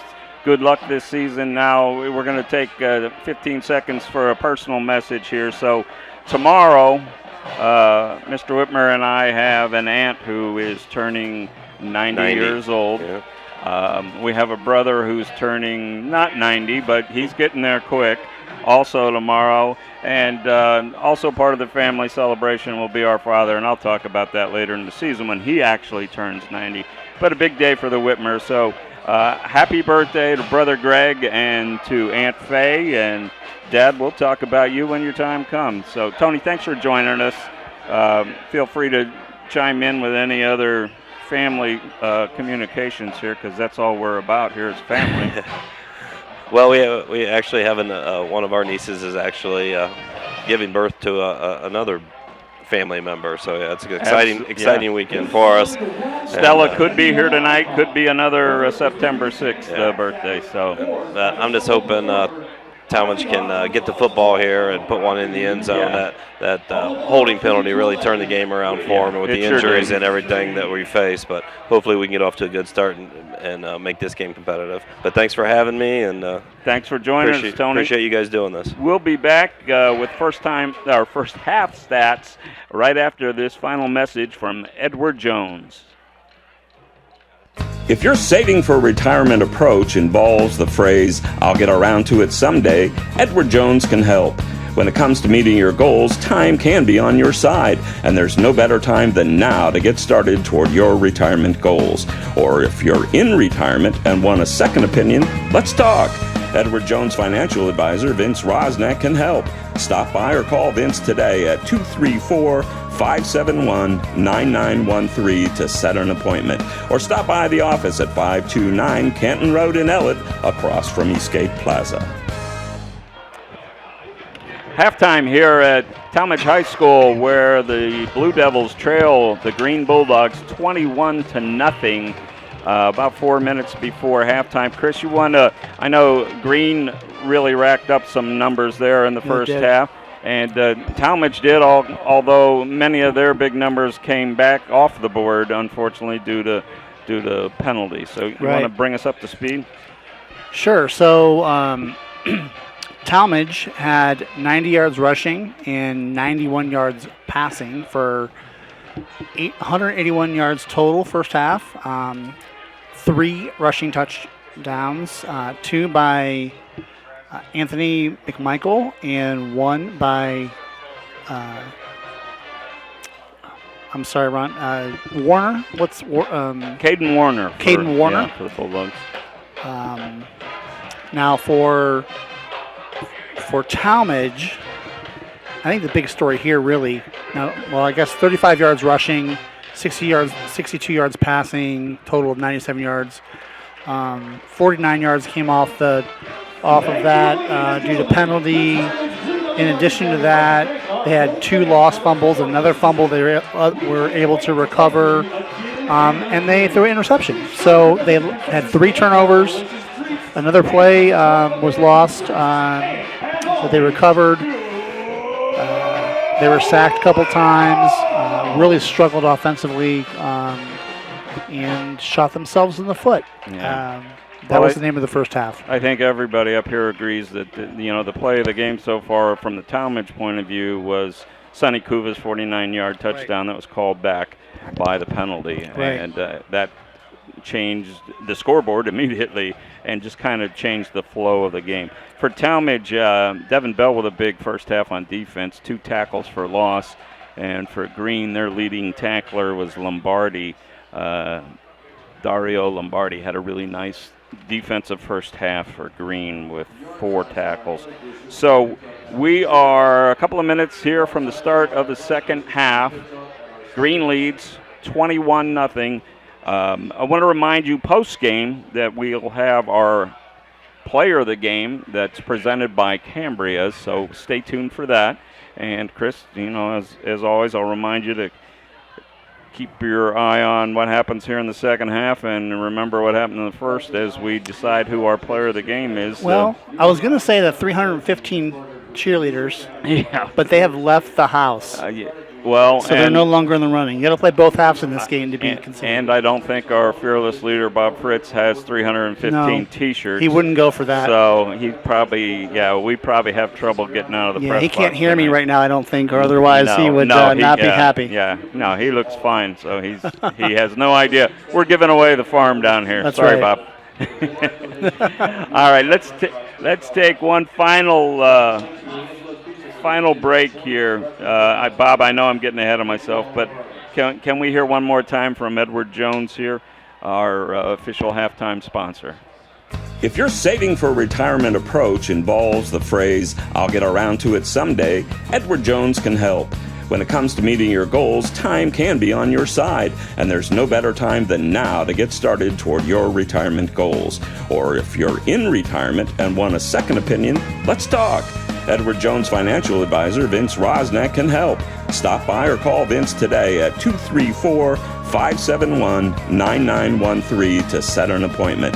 Or stop by the office at 529 Canton Road in Ellett, across from Eastgate Plaza. Yes. Yes, if you're wondering what yes meant, as my mic was open there, Chris had just asked me was the player of the game in Game 1 at Springfield also a quarterback. It was not from the winning team. It was Keyshawn Anderson Robinson from Waterloo had an amazing game. Scored every possible way you could think of. And then last week, Jake Harrington not only kept his whole team involved, but did put up big numbers himself. So we'll see. Tyson Hunka is having a big game tonight, but I think it's anybody's award still. It is. And we're going to keep it right here as we're getting ready for the second half kickoff. We'll see what kind of adjustments Coach Hay made. And one of the ones I'm sure he wishes he could make but is not able to, which is to make the unhealthy healthy. So they did get a chance to refuel themselves, and we'll see. I believe that Talmadge will get the kick here. Yeah, they will. You would think I would write these things down, right? Being the professional that I am, but so Talmadge is getting the ball. If I'm Coach Hay, I'm saying, listen, get out there, say a message, get out there and keep fighting. Our goal, number one, is let's get in the end zone. That's all you can do. Right. Our first drive, one at a time. Yep. If I'm Coach Geis, I'm like, listen, guys, 2 things. One, this is ridiculous. 2 big 15-yard penalties that could have cost us a close game, and we lost 2 close games already this year. And the other is a bunch of sacks. We got sacked a couple times, at least 2, 3, maybe more times than that. Yeah. And if we're being nitpicky here, and we don't have to be, they didn't give up any. They didn't give up any scores there, but we saw Talmadge move the ball up and down the field, really. Right. And they shot themselves in the foot. Teams that are seasoned would have scored a couple times against the Bulldogs in the first half. Yeah, absolutely. Talmadge, I'm sure, is disappointed. I'm sure Coach Hay and his staff are are trying to pump the guys up, and Right. and they know that this first possession either gets them back in the game or really puts some pressure on them. So the captains have met with the officials at midfield to determine which way we're going here. The Blue Devils are on the near side, and as I often do, I forgot to tell you, because so many of you enjoy picturing the game as Chris and I see it. As soon as we find out which way they're kicking, and I believe they're going to kick from left to right, we'll let you know which way, not on your radio dial, but on your computer screen or your smartphone screen or whatever kind of apparatus you're listening on, so you can follow the directions. So. Congratulations to our girls tennis team on their 5-0 victory over Barberton earlier this week. So a bit of a lull here It is. before we start the second half. So, I would say this. Yeah, I think that Green has shown that the schedule that they've played thus far, the 0-2 record, doesn't indicate that they are a weak team. They are not. No, absolutely. They finished third in the Federal League last year, which is no small accomplishment. And I'm looking at their upcoming schedule, and it's brutal. As Coach told us when we talked to him before, that Mark Geist told us before the game, this is their tune-up. He didn't say it disparagingly, but this is their tune-up part of the season. And for them, pretty much the whole Federal League is one big game after another. So. Yeah, several teams they're going to play over the next couple of weeks are undefeated going into this week. Their expectation is the playoffs this year. I have no doubt about that. And from what we've seen so far in the first half, I believe they're going to be there. They're solid for sure. So Talmadge will be going from right to left on your computer screen as we start the second half. Looks like it's going to be Logan Miles is the deep back. He's got Robbie Reed and Quentin Jones alongside him. Norot to kick it off from the 40. Roller this time, and we got a flag. It looks like Green got an early start. So they're going to bring it back and kick it from the 35. So if you're Talmadge, you'll take what you can get, and an extra 5 yards to start this second half is welcomed. Chris, I noticed this in the first half. And I'm sure it's not the only one that we're ever going to see, but we've been joined by a drone all night long, which I at first identified as a helicopter because I'm old and I don't see well, but this is the age we live in. And somebody's getting some good shots from the drone above. Pretty commonplace nowadays, I think. Thanks for making me feel even older than I am. So when we walk down there before the pregame, Ron and I Ron does the interviewing of the coaches. That is the drone station right there on the right hand. The far right end. End zone. Field. Norot will kick it off, and he'll squib it again. It comes down to 20 to Robbie Reed, I believe. Reed across the 30 to the 35, where he's met by a host of tacklers from the Bulldogs, and it'll be the Blue Devils 1st and 10 from their own 35 to start the second half. Welcome to Larry Bagnoli Stadium here at Talmadge High School. I'm Ron Whitmer, joined by color analyst Chris Canova. Glad to have you along for the ride tonight here in this. I still believe it's a rivalry game. They're not in the same league anymore. It's not the rivalry that it once was, but I know Coach Hayes, it means a great deal to him because it was a huge rivalry when he attended school here. Dent in the backfield for Talmadge. He's going to hand off inside to Kuva. Kuva up across the 40 to the 45. A nice first down effort. Give him an 11-yard pickup and spot the ball on the 45 of Talmadge. It's 1st and 10 for the Blue Devils. So that's a nice start in the second half for the Blue Devils. Really nice. You see that three-man line of Green, and it's tempting, right? You're like, man, we got to run that ball. Right. But Green does a nice job. Those linebackers are good. Dent standing on his own 40. Calls for the snap. He's got it, fakes the handoff, rolls to the right. He's got pressure, and he's going to be hit and dropped at his own 42-yard line, a loss of 3. That'll bring up 3rd down 13. So good, second down 13. Second, then third, right? That's the order. Yep. I got it now. Third comes after second. Not sure what they were trying to do there. Maybe a quick out? Dent, the single running back, looking for the quick pass to the flats. It's caught out there. Looked like maybe Reed. Yeah, Reed caught the ball back to the original line of scrimmage, spotted at the 45. Now it brings up 3rd down, 3rd and 10 for the Blue Devils on their own 45-yard line.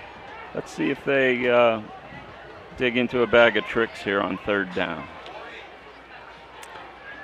And Chris, Chris, big play, yep. Are we at the point where if he picks up much of anything here that Coach Hay may roll the dice on 4th down? What do you think?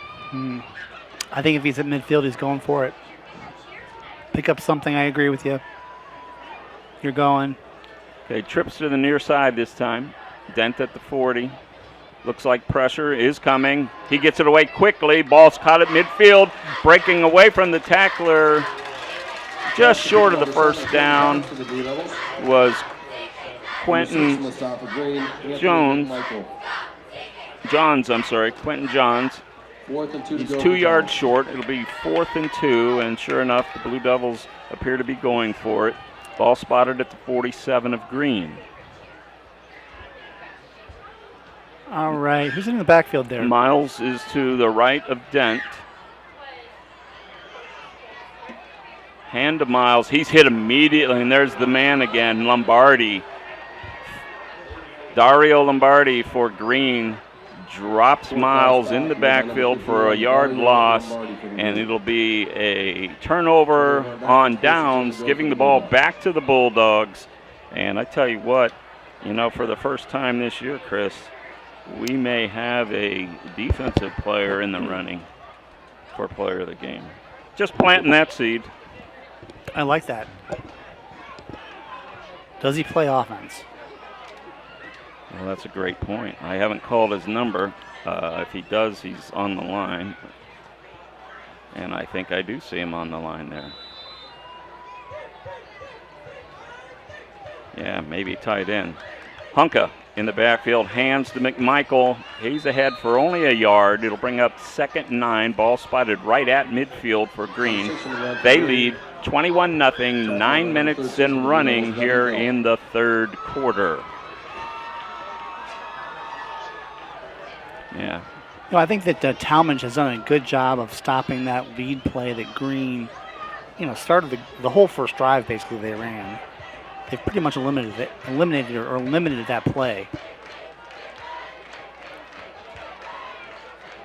Hunka in the shotgun. 3 players in motion for Green. They all reset to the far side. Hunka, hands to McMichael. He's hit in the backfield. He's bottled up and tackled. Knocked down that time by 51, who is Connor Lewis. He had help with Robbie Reed. So nice job that time by the Talmadge defense. So that time they showed the same formation they scored the long touchdown run in, but they pulled the guard from that side. They showed the motion left, but ran the counter back towards the press box side, and the Blue Devils are having none of it. Okay. Nice defensive play. We've got 5 wide this time. Hunka fakes the handoff to nobody. Now he rolls to the near side. He's across the 50, the 45, and let's see where he stepped out of bounds. They're going to give him the 1st down. I thought he might have stepped out of bounds before that. Coach is thinking like I am, but the official is telling him no. He managed to stay in. We have a player down for Talmadge down in front of us near the 40-yard line. Trying to pick up the injury if you're here. A cell phone. Please come to the press box to identify it if you're missing a cell phone.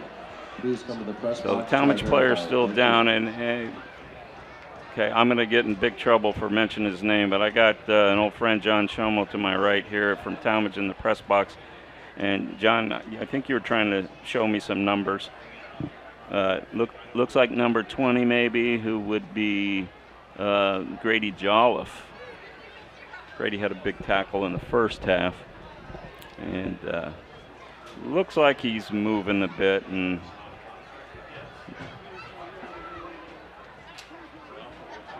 trainers are down there. He's shaking his head, but he's sitting up, and it is Grady Jolliffe. Thanks, John.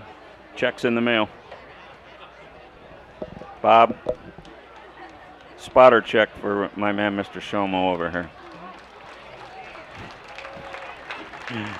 So Jolliffe is up and is able to leave the field under his own power, so we're glad to see that, but definitely not feeling 100%. Hopefully he'll be able to shake that off and rejoin his defense. 7:36 remaining, third quarter.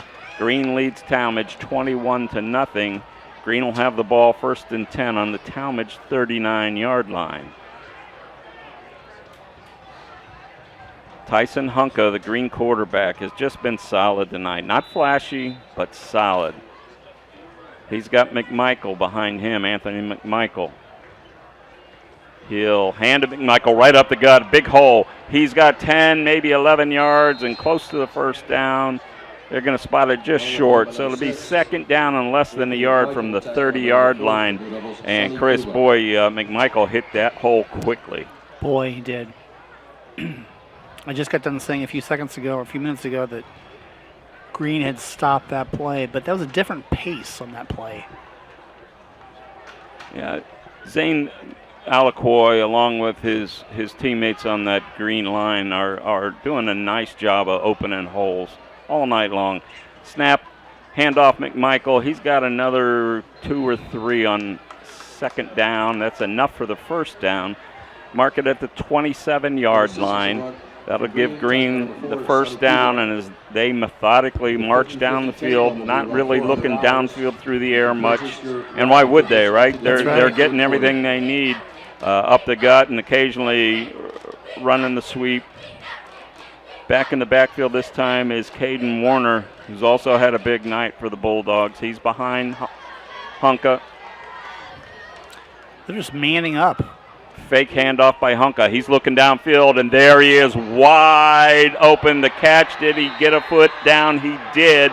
The catch is by Sam Dubravitz for the 27-yard touchdown pass from Tyson Hunka. And, of course, no sooner do I mention that they're not going downfield much. They go downfield and hit the 27-yarder. That puts the Bulldogs up 27-0, pending the try for point here by Norat for the Bulldogs. Spots down, kick is up, kick is good. So with 6:29 remaining in the third quarter, score Green 28, Talmadge nothing. Let's take this 30-second timeout. Jobs for Ohio's Graduates, JOG for short, is a workforce readiness nonprofit covering Northeast Ohio, including Ashland, Medina, Stark, Summit, and Trumbull counties, helping youth ages 14 to 24 and adults complete their education, develop soft skills, and start their careers. To make this possible, we need people like you to support the next generation of the workforce and partner with JOG today. Go to jogworks.org, JOGWORKS.org for more ways to mentor and hire JOG participants, attend events, and more. Back at Talmadge with Green leading 28-0 midway through the third quarter. I want to take an opportunity to thank our host here from Talmadge. So many great people in the organization here. We want to thank Bill Johnson, the athletic director, for welcoming us, getting us set tonight. Here's one you don't often hear. Our principal, Mark Horner, actually volunteered to take a nice picture of Coach Tony Whitmer and I during the halftime show. Something he didn't have to do, but much appreciated.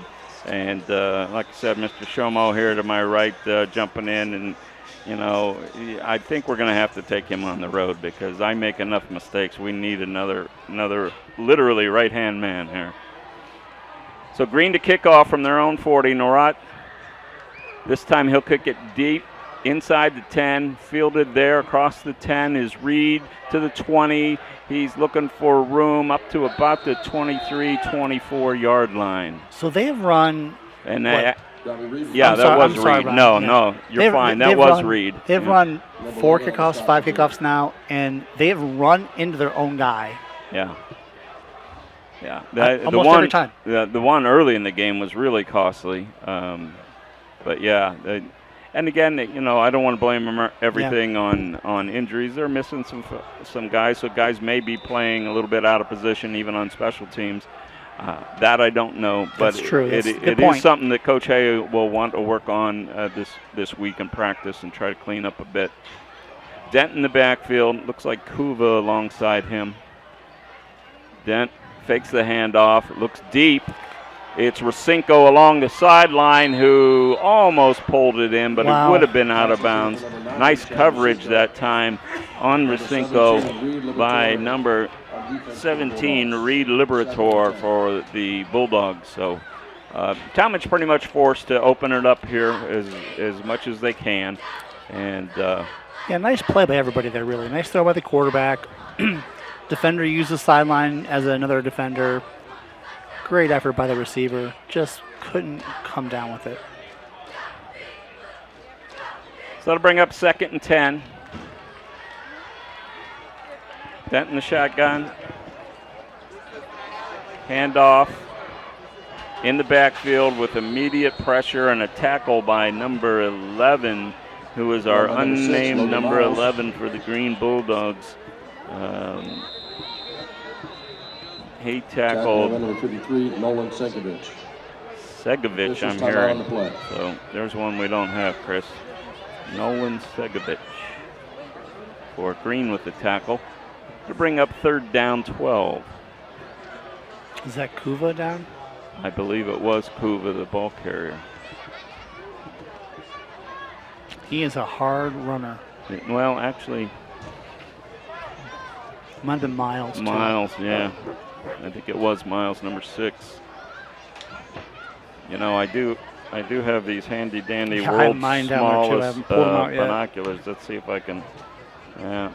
Binoculars only work when they don't have to see through people, and the officials have me blocked, so that's not helping me to figure out who it is. So game 3, Chris, most teams in the area will start their league seasons, if they haven't already, next week. Right. Last week you saw Barberton and Stowe. This week you've seen Green and Talmadge. Of the 4 teams that you've seen firsthand, who do you think has the biggest chance to make some noise in their league? So it's a really good question. Playing different leagues altogether. So Green is in the Federal League, which is one of the better leagues in the state. So going to be a very challenging schedule for them, but a really good team, right? All well-coached teams in that league. They go 500 in that league. They're probably in the state playoffs in Division II, I think Region 5, and have a good chance to play themselves into, the regional semifinals or finals. So Stowe, I believe, is also in that region. I really like that Stowe team. I love the quarterback. I think the coach really has a nice kind of outlook on building from week 1 throughout the year. Right. Has a good core of young people or young men who, correct me if I'm wrong, Ron, but have been with him for a couple of years, right? Right. I like that team. So, not to interrupt you here, but we do have verification that is Logan Miles, who is injured, and he's being carried off the field by 2 of his teammates. Appears to be an injury to his right leg. Not sure if it's a knee. It kind of looks like it is. The training staff is attending to him on the bench down below as he sits down. Looks like we probably won't see from him again, and just what Talmadge didn't need is another back, both defensive and offensive, injured and not able to play. Dent in the backfield as we resume play. He's looking across the middle, had a man, couldn't find him, and it looked like it was Quentin Johns who wasn't able to bring it in. That'll bring up 4th down and about 12. Ball spotted at the 21. This time Talmadge will punt it away. Now that being said, I think that Talmadge and Barberton have both shown glimpses of some talent, and can compete within their leagues. So I'm looking forward to see how they grow throughout the season. Yeah, absolutely. Gino Lagani back to punt for Talmadge, and he'll get it away. End over end kick comes down near midfield, fielded there by number 3 for Green, who is Evan Giorgio. He's taken down immediately for basically no gain on the return, maybe even lost a yard. So ball's going to be spotted at the 47-yard line. Green will take over, 1st and 10, 5:37 remaining third quarter, and Green up by 4 scores, 28-0 over Talmadge, the host Blue Devils here.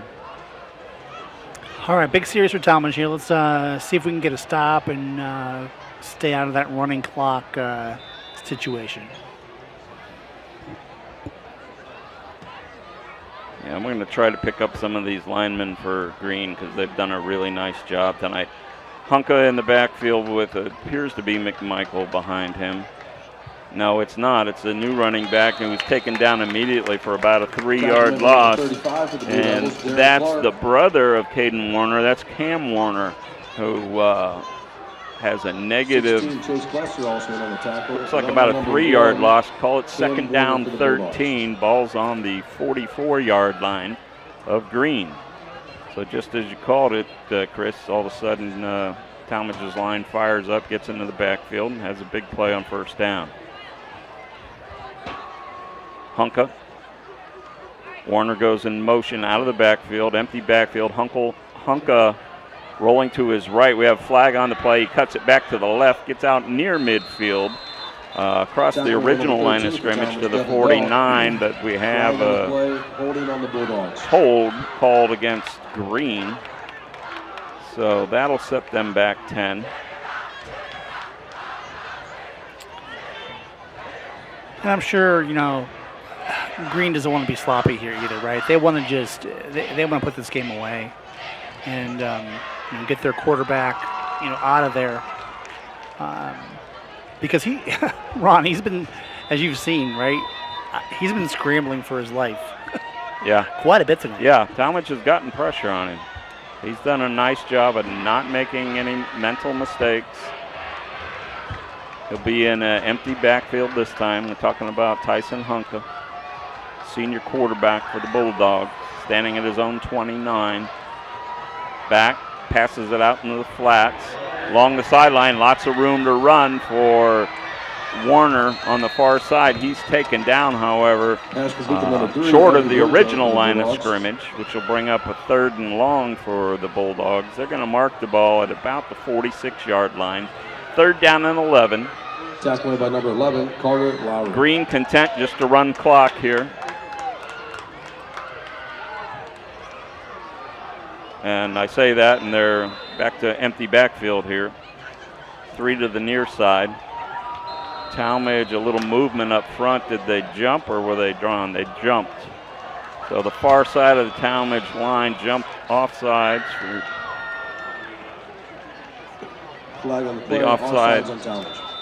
That'll bring up 3rd and 6. Green right back up to the line. Ball spotted. Hunka now looking to get a new play from the sideline. Moves up, tells the offensive line what they're going to do. Going empty again.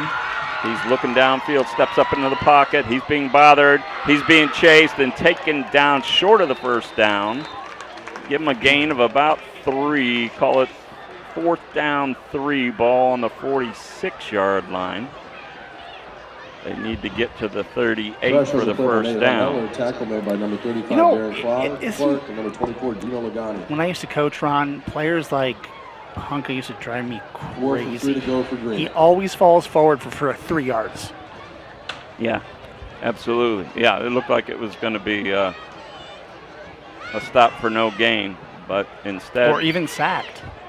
Instead, it's going to be 4th and 3. They appear to be going for it. And now there's Hunka is walking towards the sideline. So Mark Geist's going to take his first time out of the night, and they're going to decide do they want to work on their punting game. I don't say that to make light of the situation, but you're up 4 scores. You're in a punting situation under normal conditions. And you want to see what your special teams look like. You know, they need some work. So I think what's happening here is the timeout is to maybe rethink the going for it and punt. And we'll come back and find out I'm wrong like I usually am, but we'll see. You know, the punt here might not be a bad move because, frankly, Talmadge has not moved the ball the last, 3 times they've touched it. We'll see, right? And, of course, I don't dislike having the ball in Green's quarterback's hands either.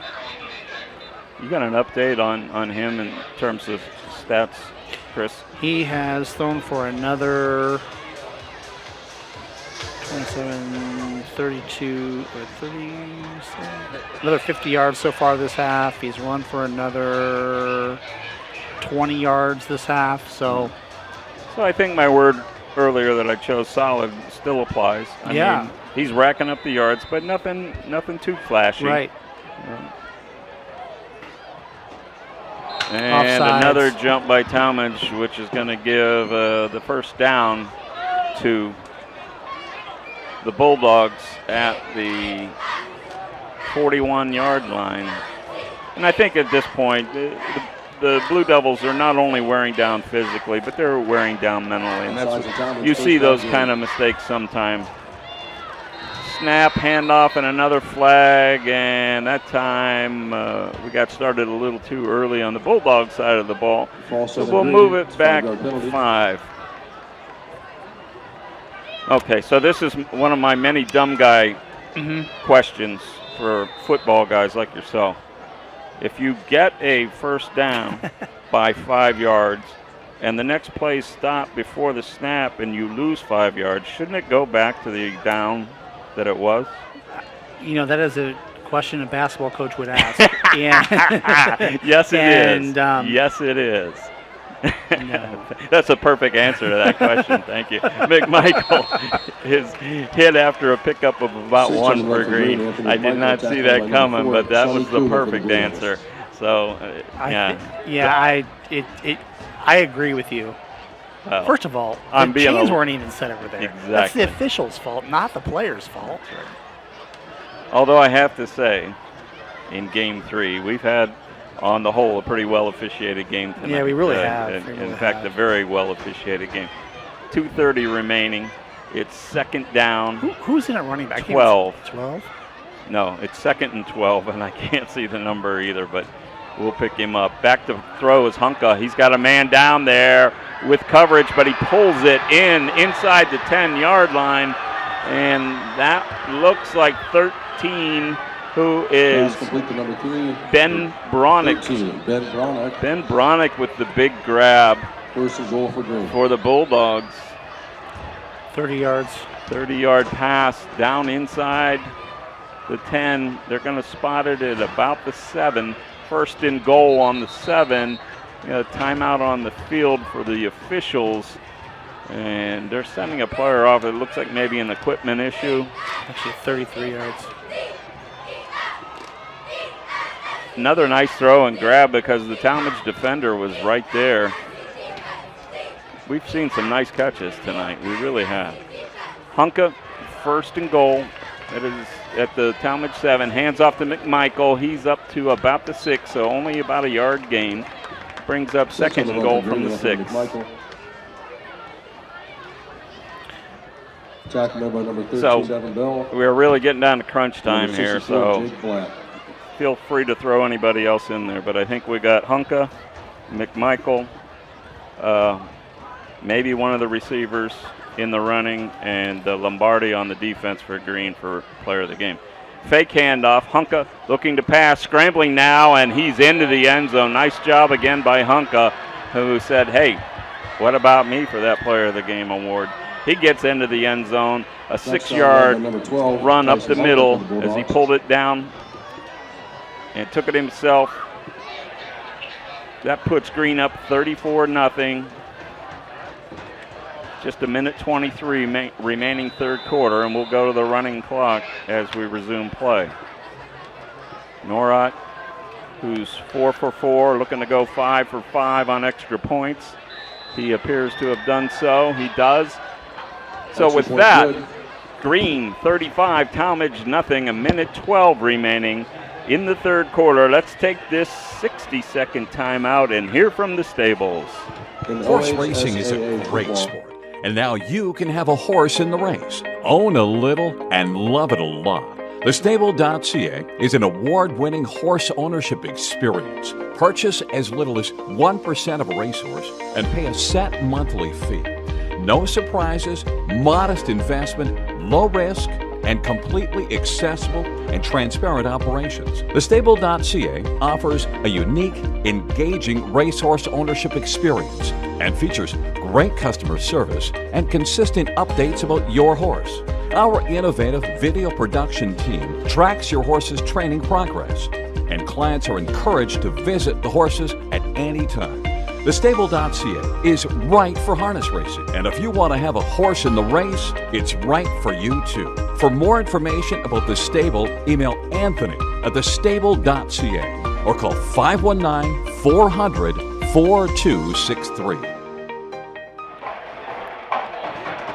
Back here at Talmadge High School, and Chris, you had an interesting thought there in our talk about player of the game. We have a new candidate. The place kicker is perfect. I mean, 5 right down the middle. Yeah, that's Norot, the place kicker for Green, who, by the way, kicks it off inside the 10 to about the 7. The return for Talmadge is Robbie Reed across the 20. Nice spin move. He's got room along the near side across the 40. Midfield, 45 and out of bounds. Another sensational run back by Robbie Reed for Talmadge. That gives them excellent field position here. With a running clock, it's now under a minute to go here in the third quarter. And who was on that tackle, Ron? I'm just going to call him out right now. The place kicker. Well, there you go. I mean, he saved the shutout thus far. I mean, it could be fate. This may be our toughest call of the year, I know. but I think Hunka is the leading candidate right now. Lombardi's certainly there. Yeah. Norot's, somebody to consider. Talmadge with the ball, 1st and 10. Dent in the backfield with Kuva alongside him, and a timeout. Timeout, Green. I believe that's their second timeout of the half. That'll leave them with 1 left. And with a running clock, I think they had 12 guys on the field. Let's take this 30-second timeout. I'm pretty sure they If your 12. saving for retirement approach involves the phrase, I'll get around to it someday, Edward Jones can help. When it comes to meeting your goals, time can be on your side, and there's no better time than now to get started toward your retirement goals. Or if you're in retirement and want a second opinion, let's talk. Edward Jones financial advisor Vince Rosnack can help. Stop by or call Vince today at 234-571-9913 to set an appointment. Or stop by the office at 529 Canton Road in Ellett, across from Eastgate Plaza. Back here at Talmadge, 11 seconds remaining in the third quarter. And Chris, help me out here. So as soon as the play clock starts, does the game clock start in this situation? Good question. Yes, it does. There you go. So Dent in the backfield. He's going to look to his right, throwing deep. He's got a man open. He hits him in the numbers. A flag and a touchdown for Talmadge. Let's see if it holds up. Touchdown pass to the Blue Devils. It could have gone either way. Chad Racinko with the big catch. I think it's going to be good. Is that a 42-yard touchdown pass from Dent to Rasinko? And Dent hit him right in the numbers, and a good job by Rasinko to hang on to that ball.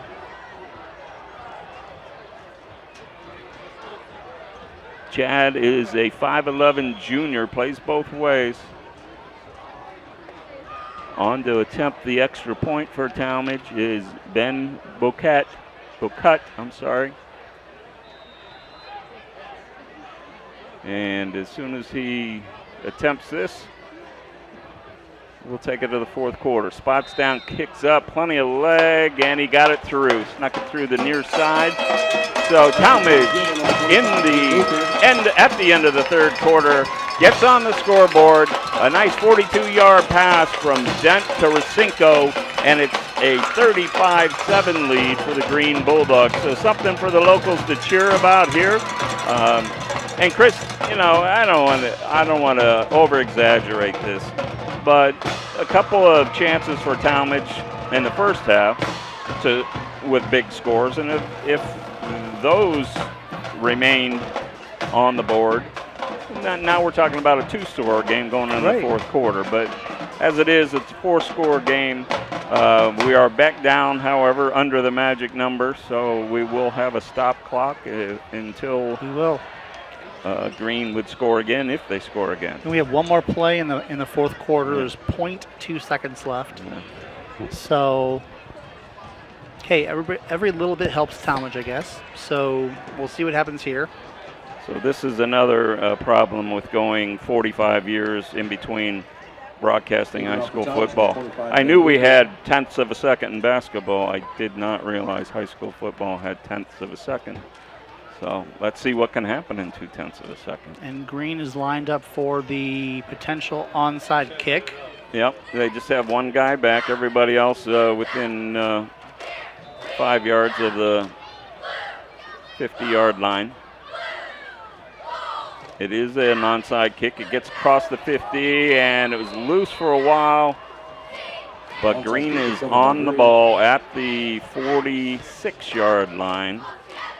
So let's see, fourth quarter now, Chris, would you be shocked to see Coach Geis going to his bench for some of his skilled positions at the very least here? Or do you think he'll want to get that 5-score lead back before he does?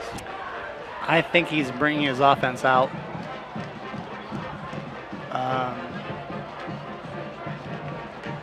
If I was a betting man, I would say he's bringing his first-team offense out for one series. If nothing else, he's going to run maybe 2, 3, 4 minutes off the clock and then call it a day. But, you know, why risk it, right? It's early in the year. You want the W. They haven't won yet. They're 0-2. Yeah, so, you know, and you lose sight of that in a game like this, right? But you said it early in the game. You said it in the pregame when you and I talked. You know, they're playing in a different league. It is in mostly a little higher level schools. Not to say that Talmadge doesn't play some really good competition. They certainly do. And, you know, I want to say that Highland from the Suburban American Conference that Talmadge plays in is every bit as good and probably better than Green. So Talmadge will see this level of competition again this season, no doubt about it. Well, I want to say that they are the only Division II team in the league besides Lake. Green, yeah. Handoff in the backfield for Green, and a pickup of about 10 is looked like. Oh, number 0. Yeah, Caden Warner back in there in the backfield. Give him 9. It'll be second down and 1. So, you know, everybody else is Division I, and they're good Division I teams. I think they have one team that, you know, that struggles, well, in Glen Oak, but they're, you know, Glen Oak's also playing in that league. All right. So we have Chase Herbert in at wide receiver, along with Cole Metcalf. Hunka in the backfield. Hunka hands it up the middle. Looks like McDaniels over the 40, inside the 40 to about the 38-yard line. That's enough for the first down. And 24, Gina Lagani in the tackle as well. They're going to spot the ball at the 38. And the ball carrier was actually Warner, not McMichael.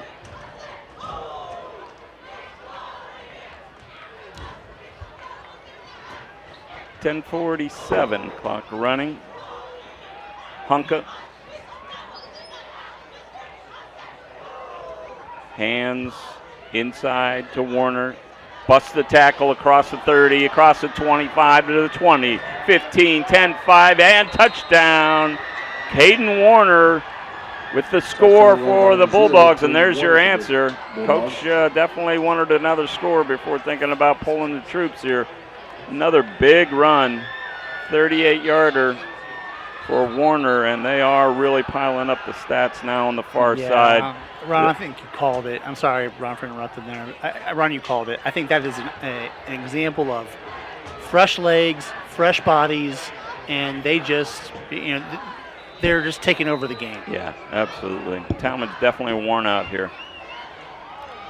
Norot with his chance for his 6th extra point.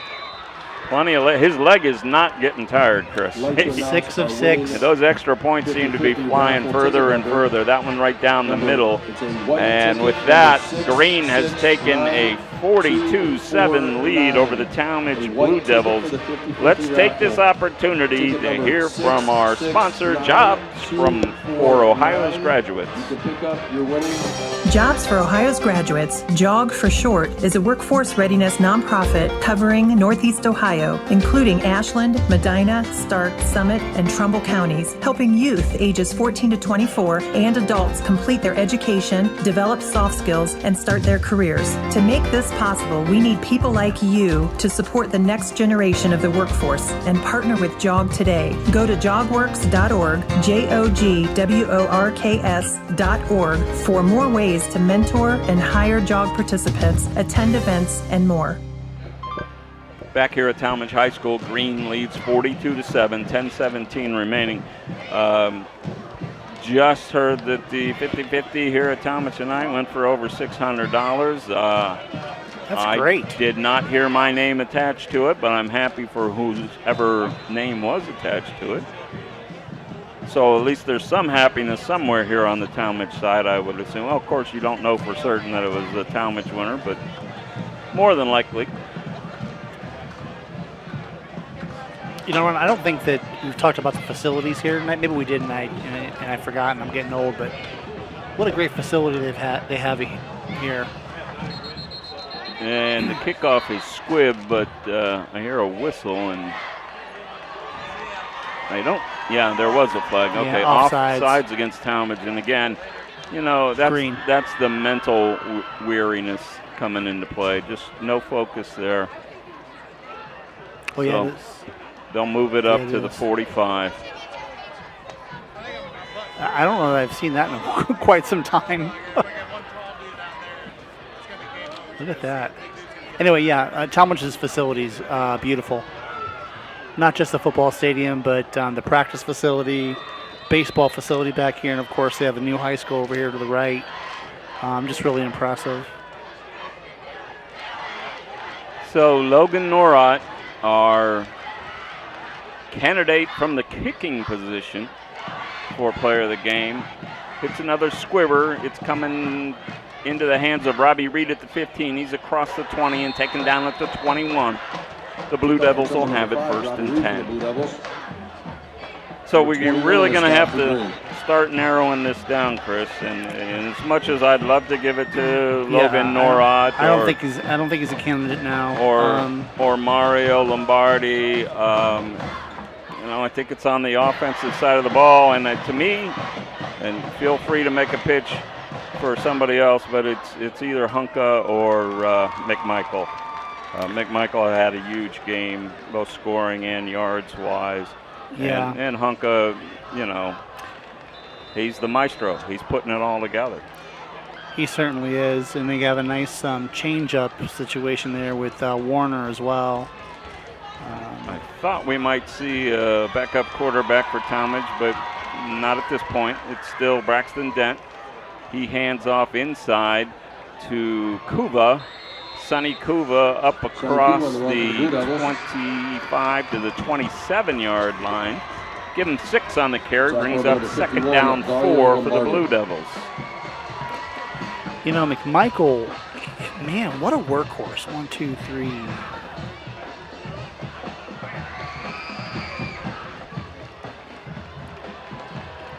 I have him at least 15 carries. And you would think I have him about 70 yards. A handoff inside, taken down after a gain of about 2, is a running back off the bench for Talmadge. That's Aaron Hay. But we have flag on the play. And another personal foul on the Bulldogs. Don't know if that was a hit up high or what, but at any rate, it's going to result in 15-yard mark-off against the Bulldogs. So Talmadge will have it, first down 10 from their own 44-yard line. 6:37 remaining. They trail 42-7. Dent. Hands off inside. Again, that's Aaron Hay. On a 2-yard run by number 26, Aaron Hay. Hay's 5'8", sophomore, 145 pounds. Yeah, I don't know. Green has definitely subbed out some here. Yeah, definitely see some fresh bodies. Yeah. 5:57 remaining. Smart thing to do. Dent with Hay alongside him in the backfield. Not Hay this time. 29 picks up. They actually stopped at the line of scrimmage, and that carry was by Caden Carney. Carney for no gain brings up third down 8. Talmadge with the ball on their own 46-yard line. Another beautiful night weather-wise, Chris, and I don't know, keep our fingers crossed here. I don't know how many weeks of this we have left, but I'm going to guess not too many, so let's enjoy it while we can. Windows open. It feels beautiful. Summer night. It surely does. Dent takes the snap, rolls to the near side, looking deep. The receiver cuts the route off, so Dent will keep it, and it's not Dent. It's a new backup quarterback, and that's Connor Lowry. So Lowry, nice job hanging on to the ball when he had nobody open. Gets a gain up to the 46-yard line of Green, and they're going to mark it and call it a first down. Looked like it might have been just short, but they're going to give him the benefit of the doubt. First down for Talmadge at the Green 46. Lowry in the backfield takes a high snap. Hands off up the gut. Pick up by Hay of about 3, maybe 4. 4:19 remaining. Talmadge on the move here. Into Green territory. I'm sure they'd like to get another score before we wrap this one. Green's making them work.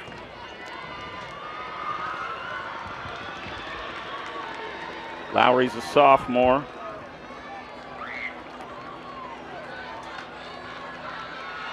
He's got Hay alongside him in the backfield. He hands to Hay again up the middle, a gain of maybe a yard. Stuffed in the middle that time by number 2 for Green. Cole Metcalf. Yeah, I think both of the teams have subbed out pretty much across the board now. I don't know. I think Talmadge's line is still in there, but beyond that.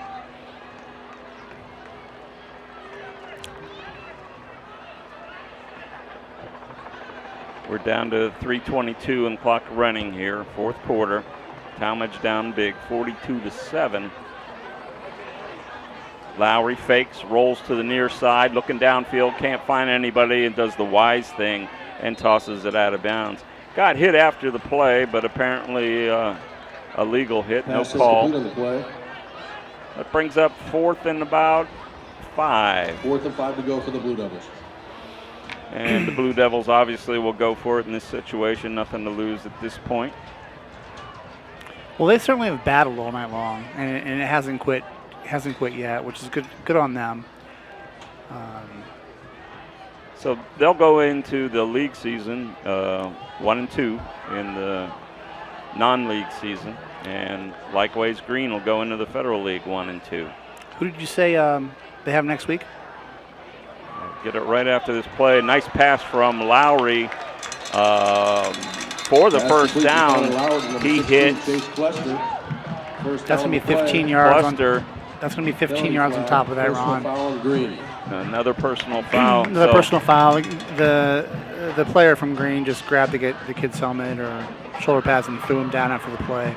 The quarterback, that is. Right. So, as we always say, even on a big night like Green is having, there's always something to clean up next week, right? And that's certain their fourth personal foul, at least their third, maybe their fourth. You can't have that if you're going to be competing against the likes of their Federal League competition.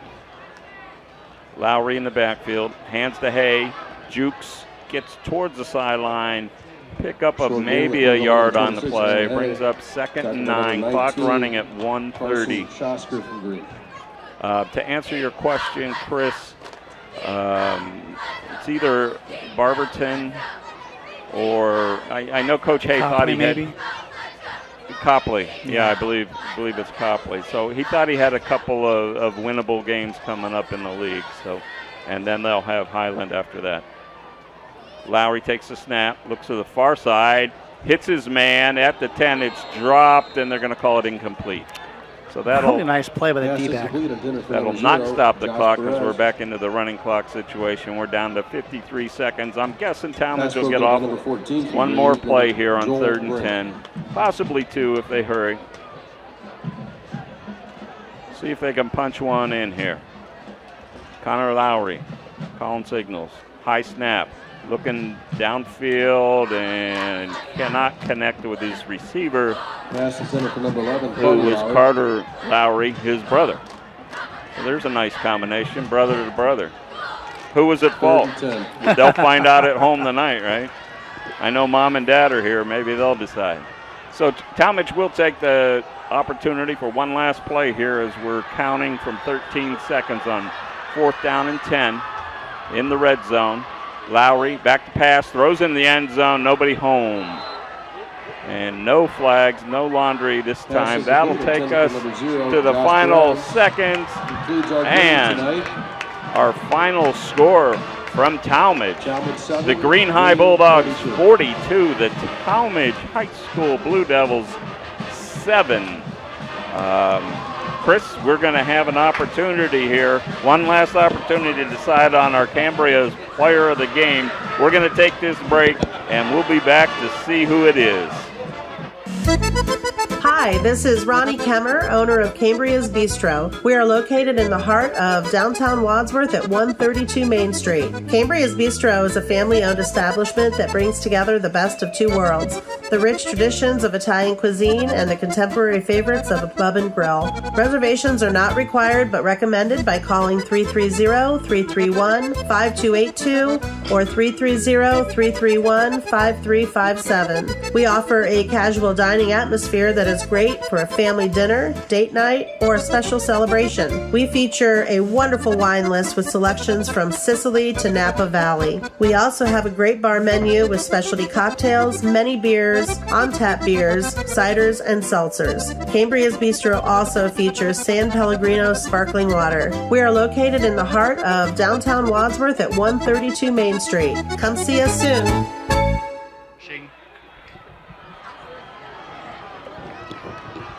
So we're back here at Talmadge High School for our Cambria's halftime report and player of the game mentioned. So, you know, this was debatable, more so than the first 2 weeks. So it's becoming one of my favorite parts of our broadcast is trying to figure out amongst many different guys who are certainly worthy of an accolade, who is the Cambria's player of the game. But Chris and I have come up with a shocking Week 3 player of the game, and it is our third quarterback of the season, Tyson Hunka, the senior quarterback from the Green Bulldogs. Chris, you want to tell us what he did tonight, because it's pretty impressive. 150 yards passing, 40 yards rushing, 1 passing TD, 1 rushing TD, and I got to tell you, he scrambled. I'm not even sure how to describe it.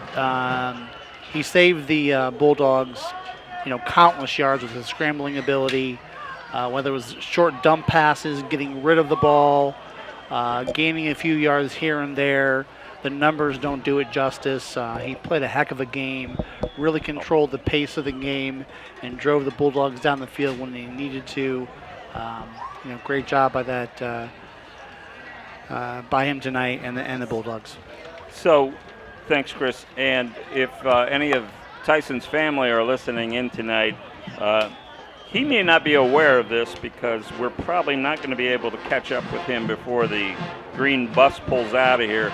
So Fifth Dimension Radio owner and president Bob Fritz will get out to Green High School and make sure Tyson gets his award. A really nice player of the game t-shirt that comes from one of our sponsors, Screen Print Original, and also a gift card from Cambria's out in Wadsworth. So we thank both of them for their sponsorship of the player of the game. Chris, thanks for it. So I don't believe I've ever had a color analyst that flew all the way across the country to do a ball game with me, but I thank you for that, getting here in time, and probably not getting a lot of sleep last night. But it's like all 3 games this season for Fifth Dimension.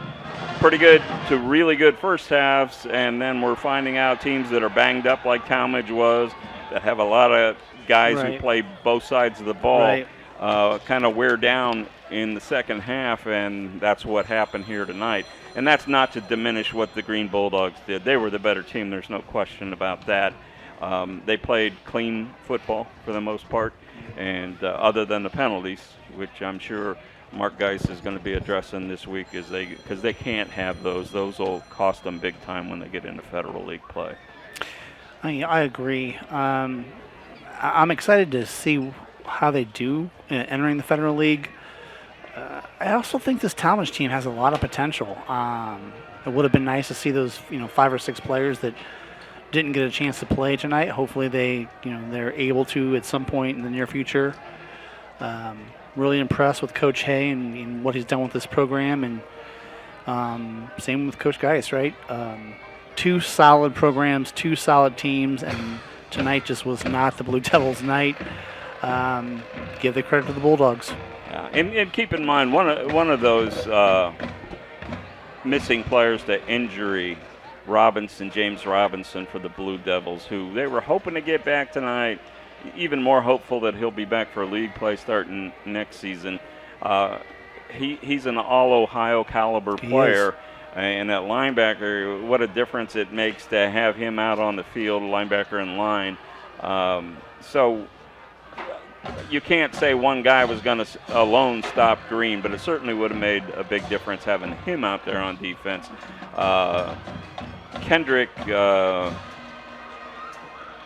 Caleb Kendrick, we found out, unfortunately, in the pregame, is not only out for tonight, but now out for the season. He's also a basketball player, and I'm hearing that his basketball season may even be in jeopardy. Yeah. So our heart goes out to him and his family, the senior, and you played a lot of football in your time. All of these things are just devastating to the players and their families, but especially so when you're a senior. Right. And there's a young man who's lost his football season, possibly a portion or all of his basketball season. So we wish Caleb the best, and hopefully he recovers and in time to enjoy the rest of his senior season. You called it, Ron, and I can't say it any better. A couple players that, actually 3 of them, that are next level players for Talmadge couldn't play tonight. That's the way football goes sometimes. Coach Hay said it before the game. He was making no excuses whatsoever. No, he did not. And said, hey, we're going to play ball tonight, and we're going to give it our best. And just didn't work out for him. But they're going to play next week. He's going to expect to win next week, and he's going to expect to win the following week. And going into the Highland game, he expects to be 500, and we'll see what happens. We wish both of these teams a great success in their league season. Speaking of next week begins a 2-for-1 for us involving Cauga Falls. So, and our engineer extraordinaire, Bob Felmley, is a Cauga Falls resident. He probably doesn't appreciate me telling people where he lives, but it's a big city, and it'd be hard to find him, if not that anybody would have a beef with Bob.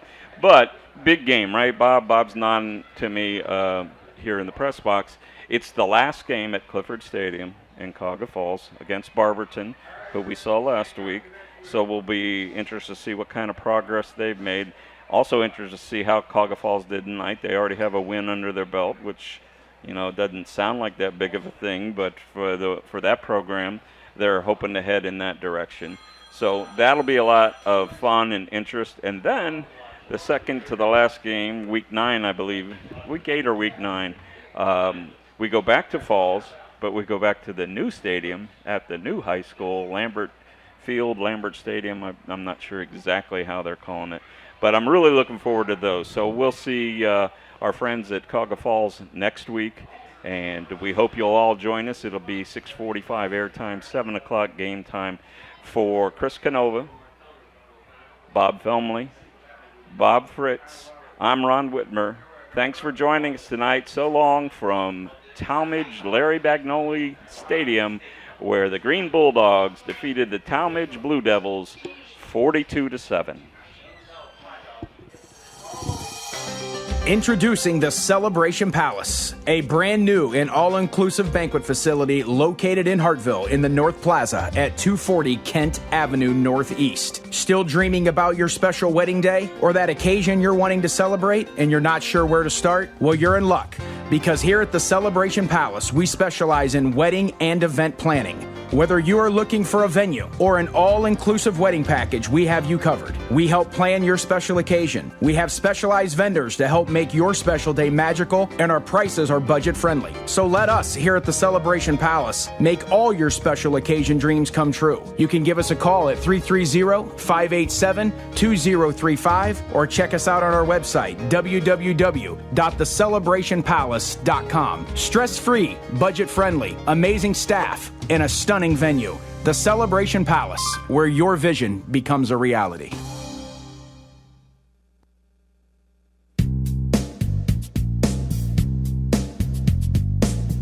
Tired of boring off-the-rack tees? Want to express your unique style or promote your business?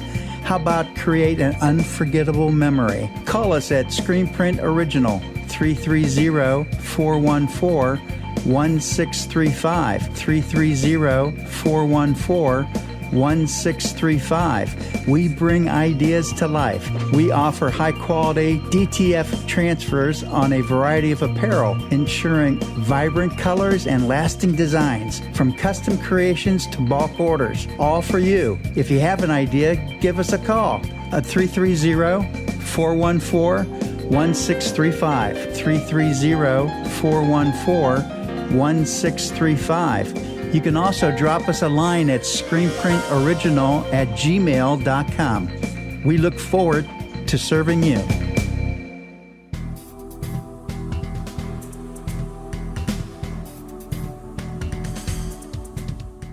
You've been listening to Fifth Dimension Radio's Sports Special, where we bring you live high school sports. And we'll be announcing more exciting games coming up in the near future, so keep it on Fifth Dimension Radio. This is your announcer, Bob. Good night.